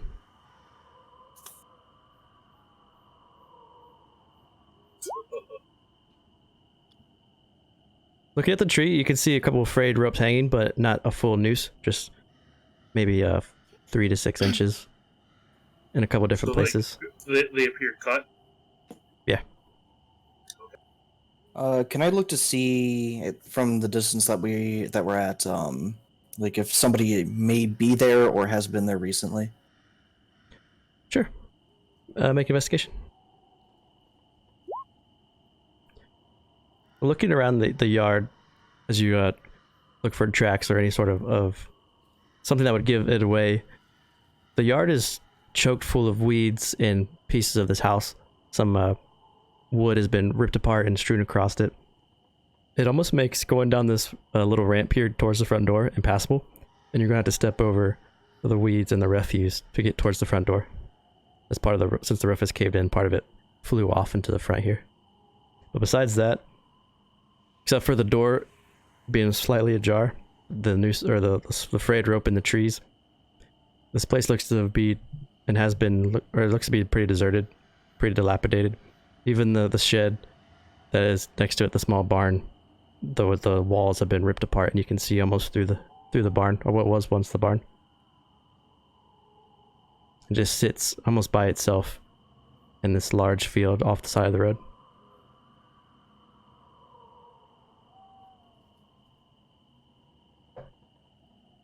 Well, I'm gonna take my bow out. Well, shall we go check out the Behind house? the tree. Rogue's gonna rogue. Well, let's go, little buddy. Oh, I get to. Oh, I'm gonna try out this new trick. I've been learning. Yiska will tap his staff down, and like little swirls of shadow will kind of move outward. Okay. Ooh, Pass out a trace. nice. Whoever wants to roll stealth, you get a +10. Well, Lucan's gonna I'm cast gonna roll like stealth on items. that. If Eek is on Yuska's shoulder, does that give him disadvantage? You get task speed too. Well, fuck. Okay, she would walk. So I got 34 with stealth. Oh, man. says the rogue. You feel very stealthy. That's the that'd entire be, campaign. It'd be 22 either way for me. Silas is clunk, clunk, clunk. Oh yeah, Lucan and Echo are That's both still a going to 15. stealth up as well then. Silas, you have Oh, yeah. disadvantage from your plate armor too. Yeah, I that's know, still a I 13. You can still. Hey, you guys feel pretty stealthy even with Silas clacking his armor. It's As a they're little walking, Ikanik would like try to hold up his plates one by one. I feel like with the Silas- 34, I should be in Silas would wander here. I'm gonna go look at the door. So as you step over some of the sticks in the refuge, stepping over all this weed and debris. Get to the front door. You can see the front door doesn't properly sit in its frame, and it's this rope that keeps it latched is pulled very taut. And as you kind of peek behind the door, from what you can see, it is the whole front room is full of debris as well. This music is very good, by the way. It's like ambiance. Silas pulls up his weapons. I'm gonna switch to my daggers. Okay. You just go a little step inside. When you push open the door, a spear is launched up from the floor above you, from below you, shot up at the ceiling. Make a. That's actually an attack roll.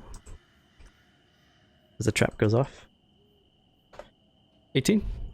Always 18 kill the definitely rogue hits. first. And 10 points of damage as the spear goes up through his right thigh and into his side. Ouch. Yuska! Oh, Come out there! Come out! passes other traces concentration. Yeah, make a con save. Yeah, fuck. You keep it. Double Oh. 20. Nice. Yeah, you keep it. Good. Double 18s. The pain fights through, but I'll step out. Well, somebody definitely is here, or at least lives here. I'm gonna go in. Or is there any, before I go in, is there any rocks or anything on the ground? oh yeah, there's tons of debris, rocks, sticks. Okay, I'm gonna pick up the biggest rock I can throw, Mhm. and I'm gonna throw it in there to see if I can activate any other traps. And that is at myself. You want to throw it through the front door? Yeah, through the front door to see if I can activate any of their traps. Okay. After he throws one of those rocks, I'm gonna point towards the entrance and I'm gonna send Echo in afterwards. The rock goes through. Then you hear, like it hits stone first, and then it hits some of the refuse and it stops moving about halfway in. When you throw it in, a couple ravens that were sitting on top of the roost jump off and float away.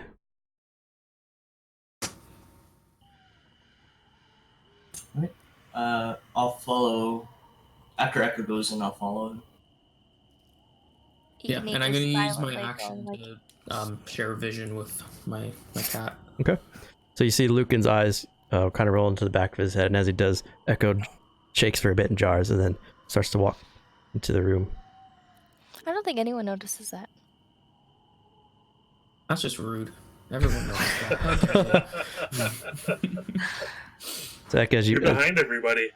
Yeah, my thinking too. as you guys make your way into this room, the refuse just covers most of this area.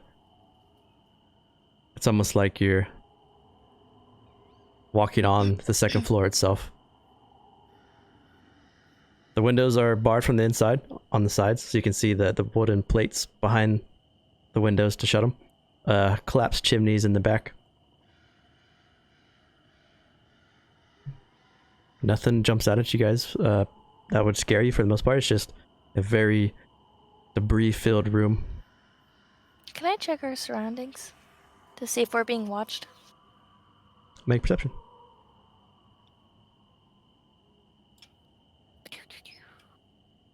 Yeah, and I'd like to make an investigation to see if there's anything like a trapdoor or something. Sure. The 15, you're being watched Oh, by a murder of ravens. Ikanik would like tap Yusuk's leg like. What? Are there too many birds right there? Are there too many birds? There's 6 or 7 ravens sitting in the willow tree, just kind of staring. Something's dead. I'll look around as well, just to see if there's any sign of anything. Why they would be hanging out. As you guys are looking around, Echo digs a little bit into the debris, and there's a small hole built into the side of it that's pretty easy to move for the most part. You only have to move a couple pieces of wood, and you can see a ladder that descends down into darkness. It goes... What is your cat's dark vision? Cats don't have dark vision. Cats don't have dark vision? So you can see about 30 feet down, and then you can see the dim light of the ladder, and then it fades into darkness. I'm gonna tell them about the hole, and then I'm gonna go down. I have dark vision. Oh. Okay. Sylvia, be careful. So, Sorry. looking down the hole, since you look past where the cat looks, you're full 60 feet, and then a little bit past that, the ladder just continues to go down farther and farther. Past 60 feet? Okay. You're I'm good. gonna go down. Okay. You go down about 40 feet or so, and after you go down 40 feet, you can see the bottom, 100 feet from top to bottom, all the way down. It's about a 100-foot ladder that leads down into this small, dark area that's been dug out of the earth, out of the rock. It leads into a 5-foot by 15-foot hallway. 5-foot wide, 15-foot long. If you want to... When I reach the bottom, I'm just gonna wait there until somebody else comes down. Okay. When you get to the bottom, as you drop down and you can look, the 15-foot corridor goes to a hole that's been dug out like a Shawshank's Redemption where he escapes through the wall. There's about a 3-foot hole that's been dug out, and you can see crawl marks going into this hole that goes 60 feet past your vision, and then darkness again. The direction of the tunnel, does it go towards the barn by any chance? It goes north, it goes away from the town. Goes north. Okay. Yeah, I just stay down there and wait for somebody else to come join me. Yeah, after a moment, I would probably be the next one down. Okay. So as Lucan goes down, do you want to light your shield? Or light your lantern? You Yeah, can see. I'll be using the light cantrip on the lantern. Okay. Light illuminates, and as you make your way down, you can see... You can get behind Sylvia, but you can't move around him because the corridor is so narrow. You'll be like a single file line to have to get to the small hole in the wall. 100 foot below the house. I start to follow the tunnel as soon as Lucan gets down there. If I didn't Should see we wait anything for the rest of them? with that perception roll, that would have... Yeah, I would does have you- waved Silas over if he's still around, and then have told him about that, and then also followed. I'm curious to know too if Hmm? Yusuke and I find anything that's like attracting the ravens specifically. With a 23, besides seeing Lucan's eyes roll in the back of his head for a second before he moves, nothing really jumps out at you. Just the 7 ravens are sitting on the willows tree, kind of just looking back and forth, looking at you, looking at Silas. I like imitate the ravens a little bit. If I wander towards the barn and check anything, Silas says you want towards the bar, make a wisdom saving throw. Jeez. 7. You wander towards the barn and then you stop. And Yusuke and Ikiniki see also and ravens land on Silas's shoulders.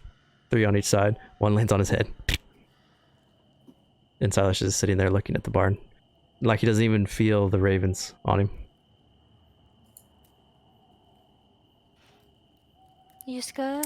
Uh, Hey, Silas! When she yells at you, you snap out of it and all the ravens, they float off and they fly away. You didn't feel the ravens on you? There's some bird poop on your back.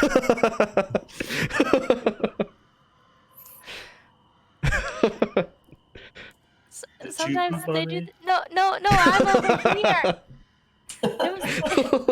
There was like 10 ravens on your shoulders. I don't see any ravens. They're on the tree now. Wait a minute. They were always on the tree.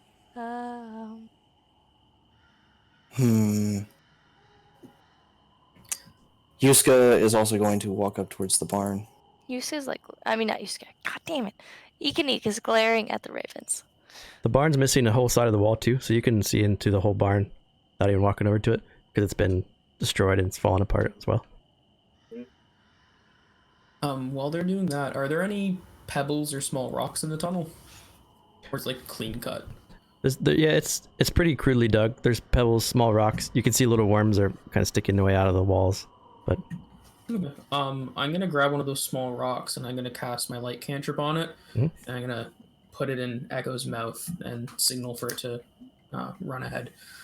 So there's just a small cat with a lantern in its mouth, basically. sure, it's gonna. So you're sending it through the use hole. Its, swap vision so I can see where it's going. Okay. Echo goes about 40 feet into this tunnel. Have Echo make a deck save. Don't kill my cat. God. Curiosity. Cat dies in one episode. Oh! Or not. I'm Get out telling of you, here, Tyler. he jumps Cat back. ain't going nowhere. Echo walks forward, then you guys outside the corner, you hear as he actually steps on a pressure plate, and as he steps on the pressure plate, some of the rocks from above fall down into the cavern, and Echo jumps back just as the rocks fall. And for a second, the smoke throws in front of you, Sylvia, as Lucan's looking through Echo's eyes, so you don't know if Echo's been crushed or not, but then you can see the cat staring at this now collapsed tunnel. Yay. Not fully collapsed, just some rocks fell from a hidden trap above. Are we able to get through it all? You just have to take a minute you have to dig your way through now. Okay. I'll start. Do we hear this up Dig it. top? Yeah, you would hear the faint sound of some debris falling. Really? Well, we're 100 feet down? That's interesting. A lot of debris. Yusuke had a 23, so I gave it to him. That's fair. Yeah, I'll start digging to try and get through. Sure. I guess I'll help. Alright. I'll tell Silas that we found a tunnel down, or well, something that leads downstairs, and I will also start heading down there. Is there anything in this barn that we see that besides the 5 swamp, whatever?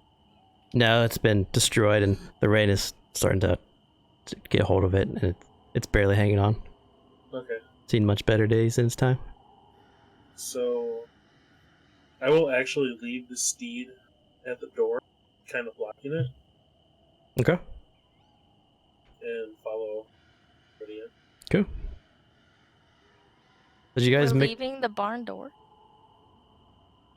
Well, the barn has a full wall that's missing, so you guys can see into the barn without even having to like open any doors because it's basically So fallen they on s- itself. They saw in and didn't do anything. Yeah, He because said there was there's nothing in there. So even if we look, there's nothing in there. Yeah.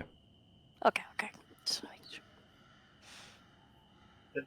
You guys make your way down the ladder. You can see Sylvia is in this small, almost 3.5 foot wide tunnel. He's really scrunched in there, and he's passing back rocks to Lucan, is passing out rocks.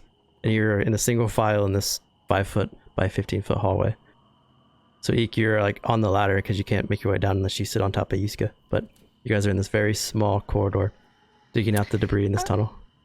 She would make her way around the room first, because, I mean, she'd probably be last. Mhm. And she'd just explore. But knowing that Yuska got hurt going in, she would, like, check for traps first before walking around. Make investigation.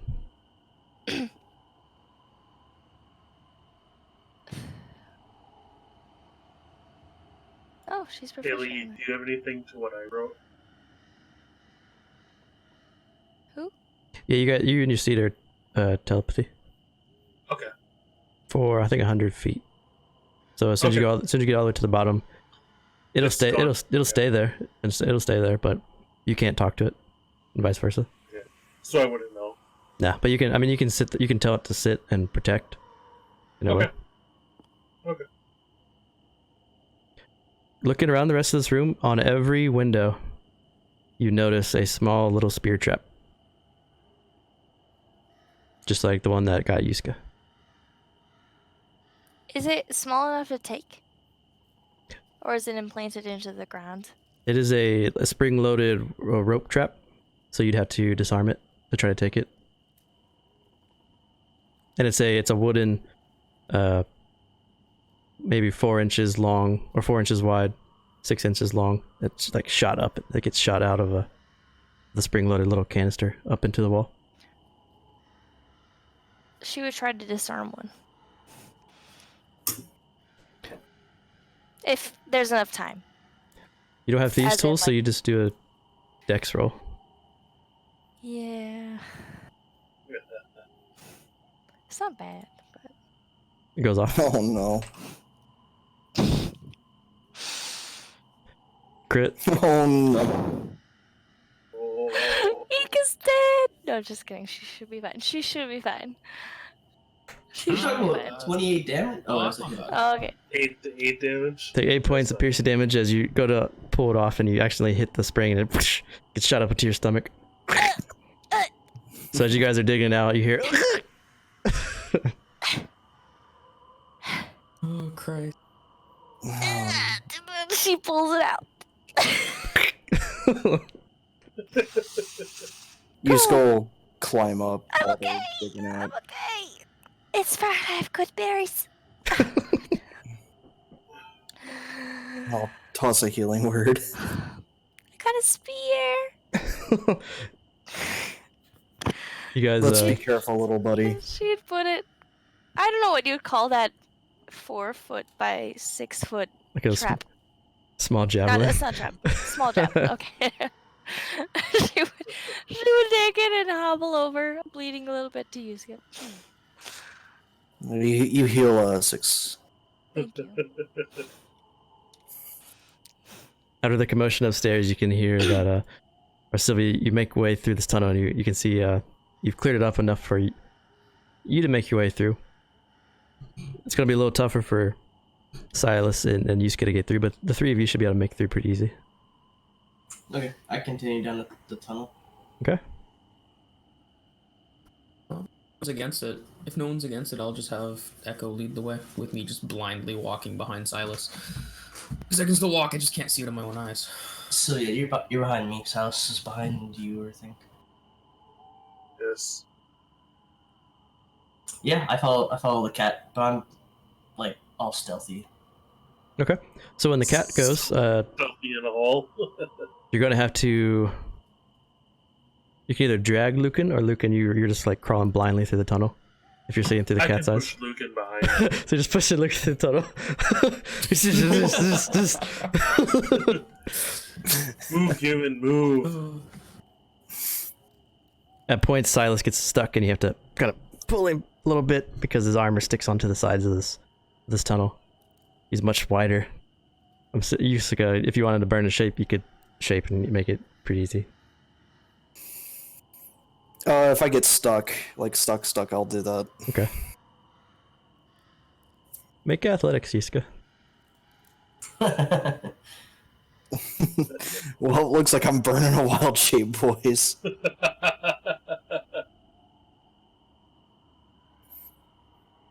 You get stuck, and you start to claw through some of the side here. You're trying to make enough space for you to get through. Can I help him? Ekenix behind you, pushing you on the ass, trying to push you through No, the no, no, tunnel. no, no! I would scratch the walls. I would scratch the walls with my feet and like my You fingernails. probably can't reach. Well, he's her. an 8-foot bear in the tunnel, Well, I'm scratching his leg and he's area. he's going like this through the tunnel. Oh God! Eventually, she So- pushes you through. It's fine. Like with my back to your butt. Like, we've been here before. The tunnel opens up and you fall into a large area, and 5 feet past or maybe about 10 feet past the small tunnel, it opens into another small room, and there's another ladder that leads deeper down. You're going even deeper into the ground. Jesus. Okay, I'm gonna keep going. So, how large is this room? 10 by 5. So you guys come out single file to the ladder. Do we pass that 60, or do we pass that little man-made tunnel? You went through the man-made tunnel. Oh, was that Yeah. it? Mhm. Was that it? Okay. Yeah. Sorry, that was something else. This time the ladder goes down about 50 feet and your dark vision sees to the bottom. And as you make your way down this 50 foot, it leads to another 5-foot tunnel. Jesus. Okay. We haven't even gotten to the rest of the map yet. Fuck. And you guys would Oh, be... there we go. You guys would be right here. Finally. God damn, this dungeon crawl. Hey, Sylvia! So I think it'd be Sylvia 1, Lucan, Echo 2. No, Echo is first. Echo, Sylvia. So you guys... Well, it's Echo, Sylvia, Lucan. Poor cat. to be like this. Yeah. Yeah, Gonna make the cat trigger on So- traps. because Echo's Yeah. got the thing in his mouth. Yeah, they're just like, it's basically a train of people, but it's led by a cat with a light in its mouth. It's pretty great. Be like that. Yeah, there you go. This tunnel goes 15 feet and then it stops at a wooden door with rusted hinges. So Ikanik's at the top, and then Yuska's like on the stairs, and Silas is at the bottom of the stairs. Yeah. With Echo reaching the door, I'm gonna stealthily open the door just enough that he can go in. That the cat can go in. Okay. You And push, then the, you hear Ikanik call out your name. you push the door open just a bit. And as you push it open,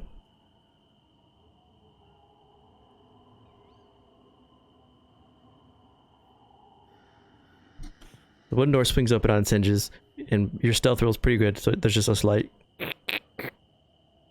But then you stop and you listen, and nothing makes a sound. The room is lit by a single flickering torch. Through the dim light, you can see piles of crates stacked haphazardly across the room on the south side. Opposite of Echo is another wooden door with iron bangs on the side. And to his north is an iron gate that's just out of sight.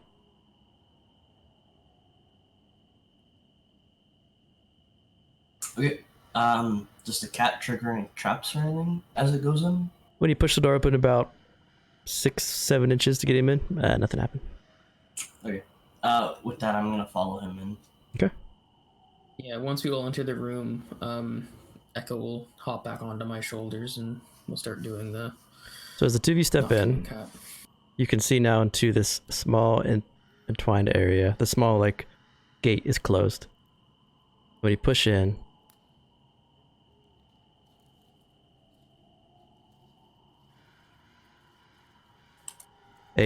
behind the iron gate, a disease-hued human stands absolutely still. Its eye sockets are open and empty above its mouth that comes out like a worm-like tongue. Withering cilia cover its body with long tendrils around its head, and two long, wiry tentacles reach off at the bases of its shoulder. It just is standing there, quiet, unmoving. Behind the iron gate is closed. Do I know anything about this creature? Like if it's hostile or not?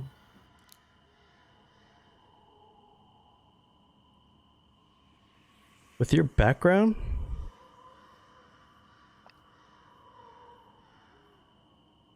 No. Sylvia? Actually, make a history check. You might know something. You get I'll give you a pretty high DC, see if you get it.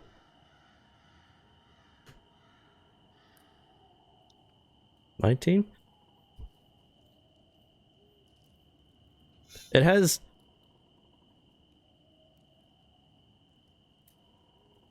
the structure of a sanguis, but you can't believe that would be a sanguis. But it has teeth that come down. It's canines. It stands about a height that you would picture your brethren to have once had or have. But it is... Is it hostile at all? Like, It's if not I moving. went close to it, would it attack? Okay. I'm gonna look back and tell the others what's in here, and then I'm gonna go and open the other door. When you go to open the door, it's locked.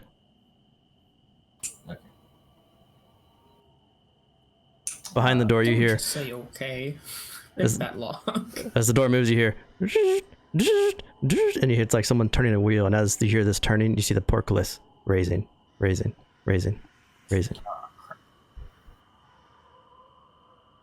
Is Lucan still blocking everybody? Like, would we have walked in? I would say we'd be in. Lucan said he's an himself. echo. He's gotta move him because he's blind. Yeah, I figured we'd probably start entering in the room just as the gate starts opening up. Yeah. So you guys make your way into the room. You can see, you saw Sylvia try to open the door, and then you hear the turning of the wheel, and then the portcullis rises, and the creature, the withering creature, is just standing there in the darkness of the dim light. Its tongue flayed out, it's flickering around, Celia on its head, just moving around. So Silas would be a hangman soldier. Initiate? Something.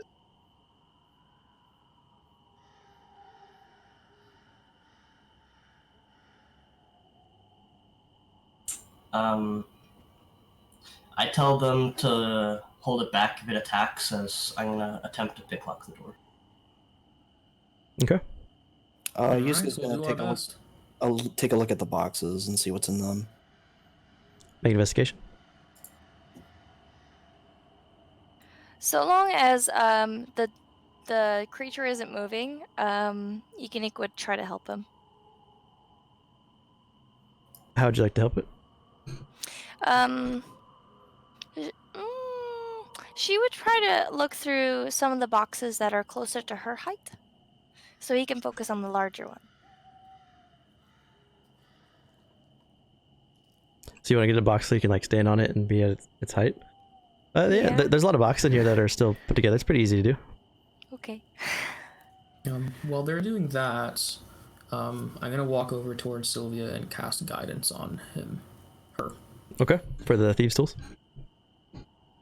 Yusuke, you find there's a lot of like strewn about alchemist supplies, a lot of broken vials. There is one vial that's still full of some reddish liquid. Unbroken. Guidance is D4. Add a D4. I'll take that. Okay.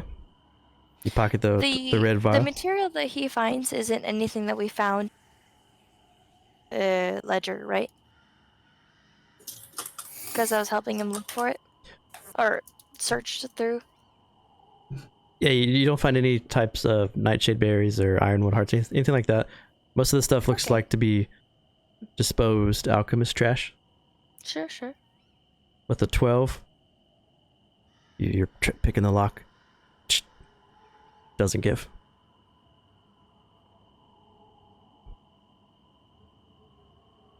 And as the lock kind of snaps, the dog and I goes, and you see its tentacles start to wave around. It's blind. It looks around. It's smelling. I'll move one step or 5 feet closer to it. It looks in your direction.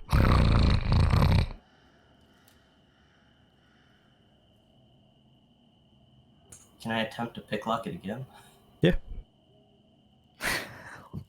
God, it's terrifying. Yeah, at this point, my hand would kind of just be like on Sylvia's shoulder, and I'm just gonna keep guidance up until he does his job.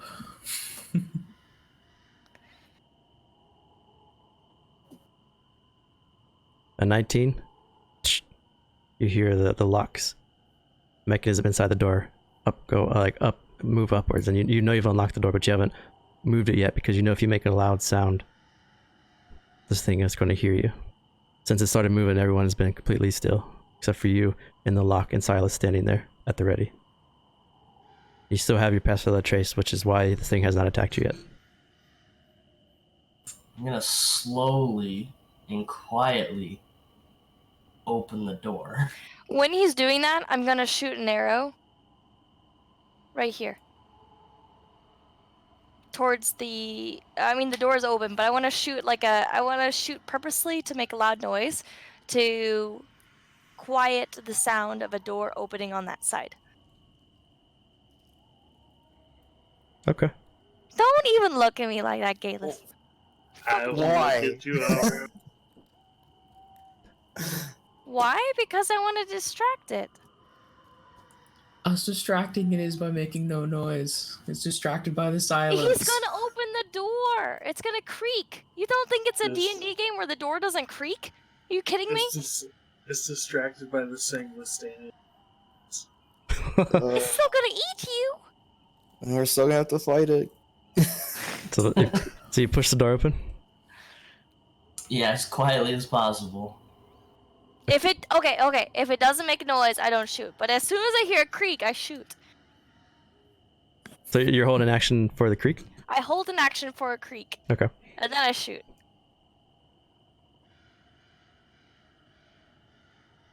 Sylvia pushes the door. The door opens into a room with bright lights coming from a stove here in the corner. The room is empty for the most part. I'm going to enter and then signal everybody else to follow me. Okay. The hardest part is going to be getting Silas in. Sylvia slowly walks through as the dog or not. Tentacles waving right in front of Silas, but not touching him. And just cocking his head. As I walk through the door, I'm going to signal for Echo to brush up against Silas and cast guidance on him in hopes that he'll be able to stealthily sneak through the door.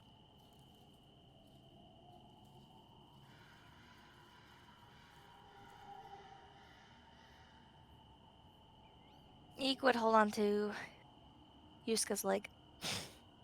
like a daddy-daughter dance. Okay. I'll keep close to the door once we get clear, just in case Silas gets attacked.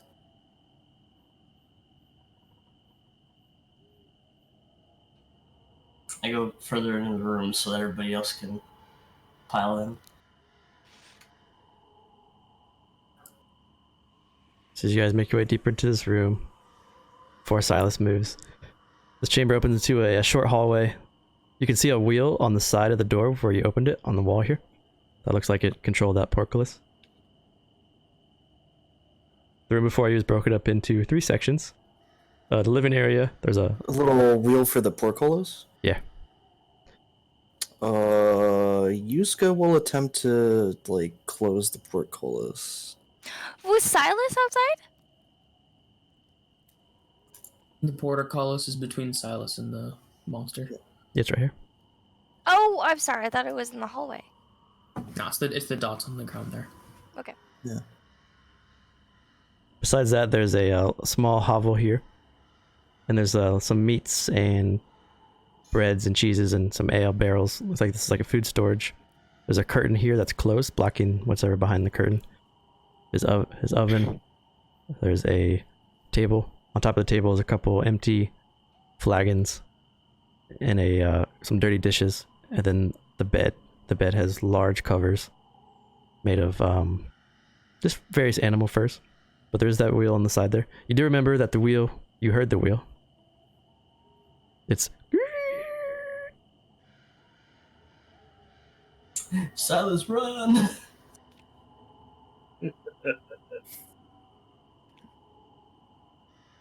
So however you guys want to do it. You can roll the D4. Did you roll a D4, Silas? Roll a D4 add to your stealth. See if that puts you above the passive perception of this guy. Plus pass without a trace. Yeah. He's got his original roll too. Which was a 13. So what am I looking for? 17. You have a 17 stealth. With disadvantage because of your armor. So you can, if you think that 17's high enough, you can slowly creep back and hope. Or you can try to turn the wheel and hope that he can turn it quick enough and you can get there fast enough. If you think you can turn that wheel fast enough before the dog aunt can rush out. I'll walk backwards, still facing the dog Okay. door. He doesn't move, he just continues to...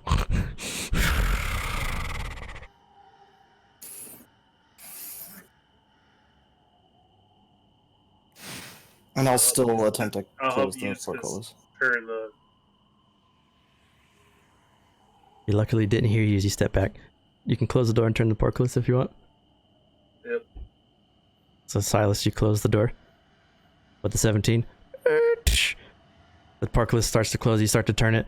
It gets about halfway and he rushes through. His body like contorts and changes and he's almost like made of liquid and his body slowly goes under the portcullis and he slams into the wooden door. You can hear the tentacles. There's a small hole, Silas, on this door at the very top, about 6 feet. It looks like an eye hole. And you can see this creature just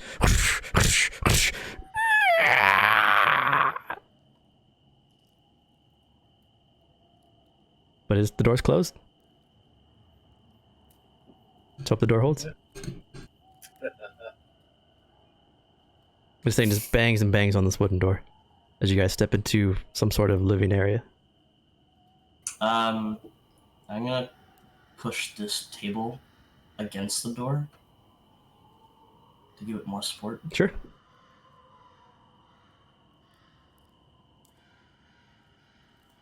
Up to brace. When you push the table, a piece of parchment falls off and lands on the ground next to you.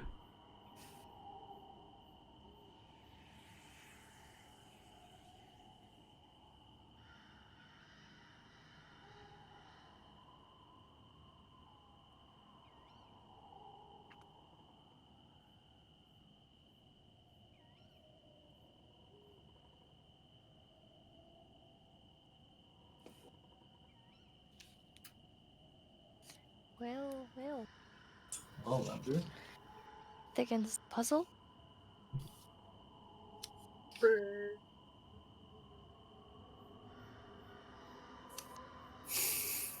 The fireplace is warm. There is uneaten food that was on the table. You get the impression that someone has been here recently or was just here. There's also the curtain that's closed, and then the tunnel continues towards the east.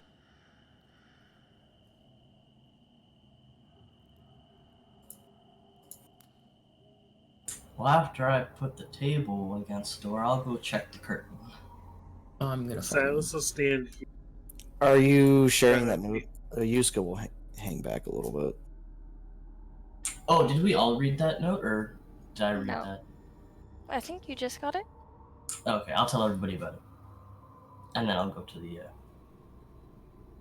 So you pull back the curtain.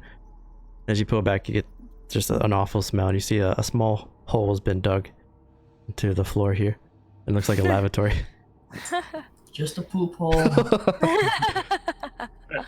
How deep does it go? Can we leave that way without having to fight the monster? I mean, if you want to go that way, I'm not gonna go that way.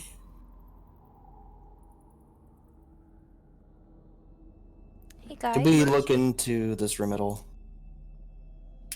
No. Yeah, it's got it's like a smokehouse with meats and cheeses and some of his ale. It's like a food storage area. Sylvia, you talk to Baron a lot, right? Not a lot, but... Did anyone happen to catch his wife's name? No, actually. I didn't. I think you said that his wife was killed. But...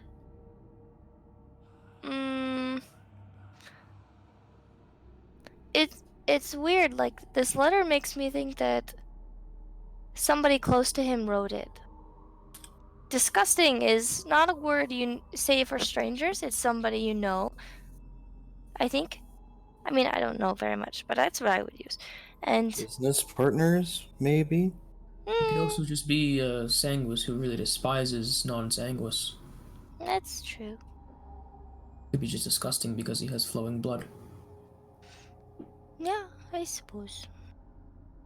Whoever it is, it sounds like it's they're more attached to Hazim than they are to Baron. Okay. The tunnel goes farther and farther, deeper into this underground hovel. And it stretches past your dark vision. Do we hear anything more behind us? The thing is not stop just banging and banging on this wooden door. The door seems pretty sturdy, and then since you guys helped to barricade it, it's holding fast. But it hasn't let up, and you can still hear the screeches. I think we should go down the this other tunnel where that thing breaks in. Is it possible for me to unsummon/summon Misty? You can, but it won't be able to fit through the corridor. But you can summon it into this room, yeah? That is fine. Steed almost crawls out of the floor, the spectral steed of Silas, then sits or stands in this room.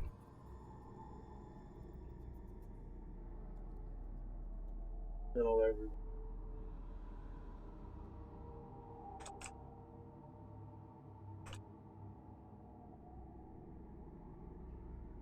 Okay, well, I'm gonna start going down the other tunnel.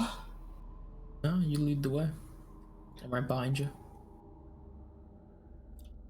So the passage goes on. We'll also follow. Eek would be near last. The dark passage continues, and from this point you can see the passage is more just hand dug. At some point you have to duck under, except for Eek to make your way through this passageway. And you travel for a good 20 minutes down this passage, and this block it shows how far you guys went. You said there was scratches on the walls?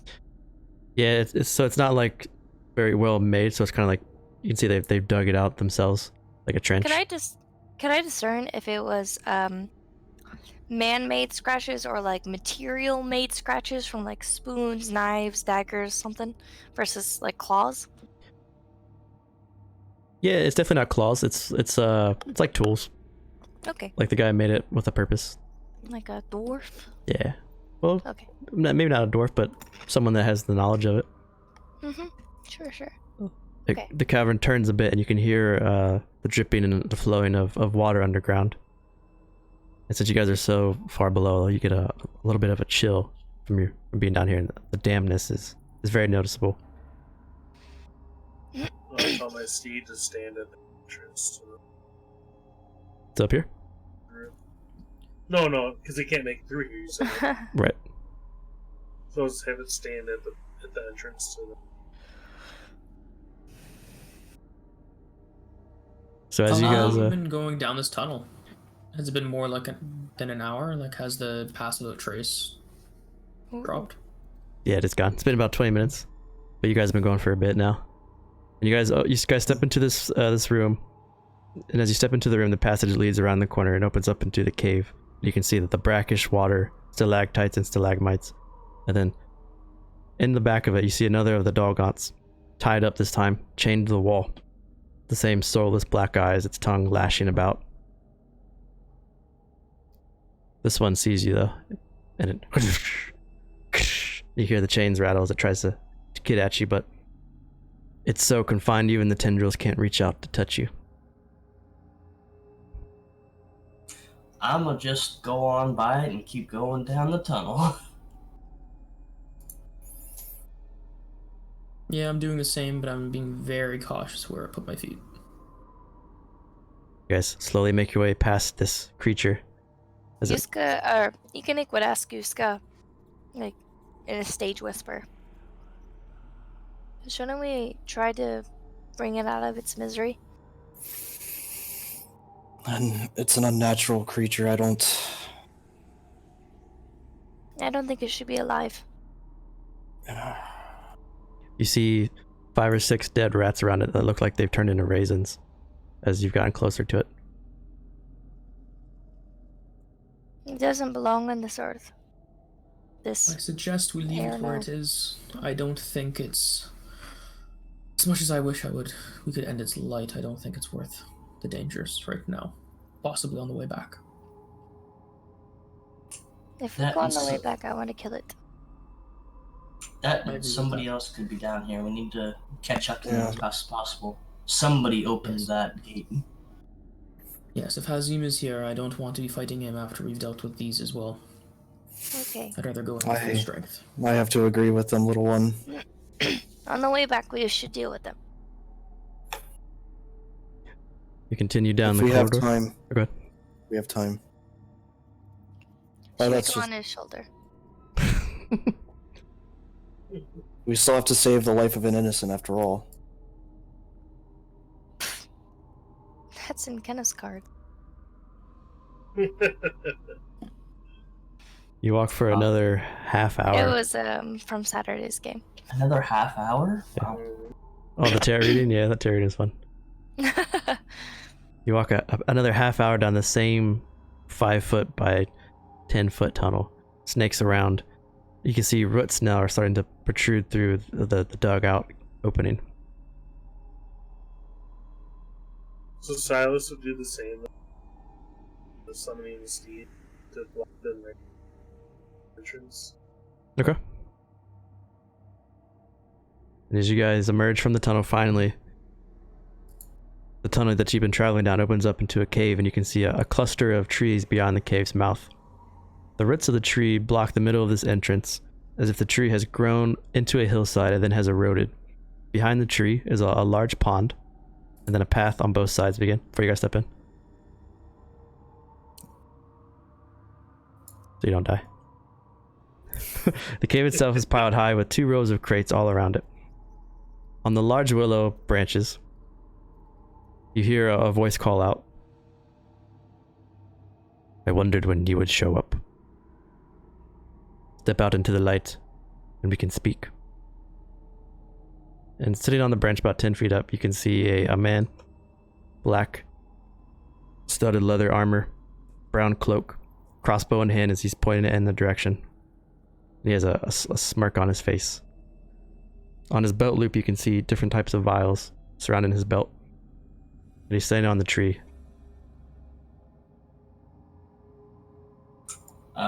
With noticing that, I'm gonna take my bow out instead of having my dagger. Okay.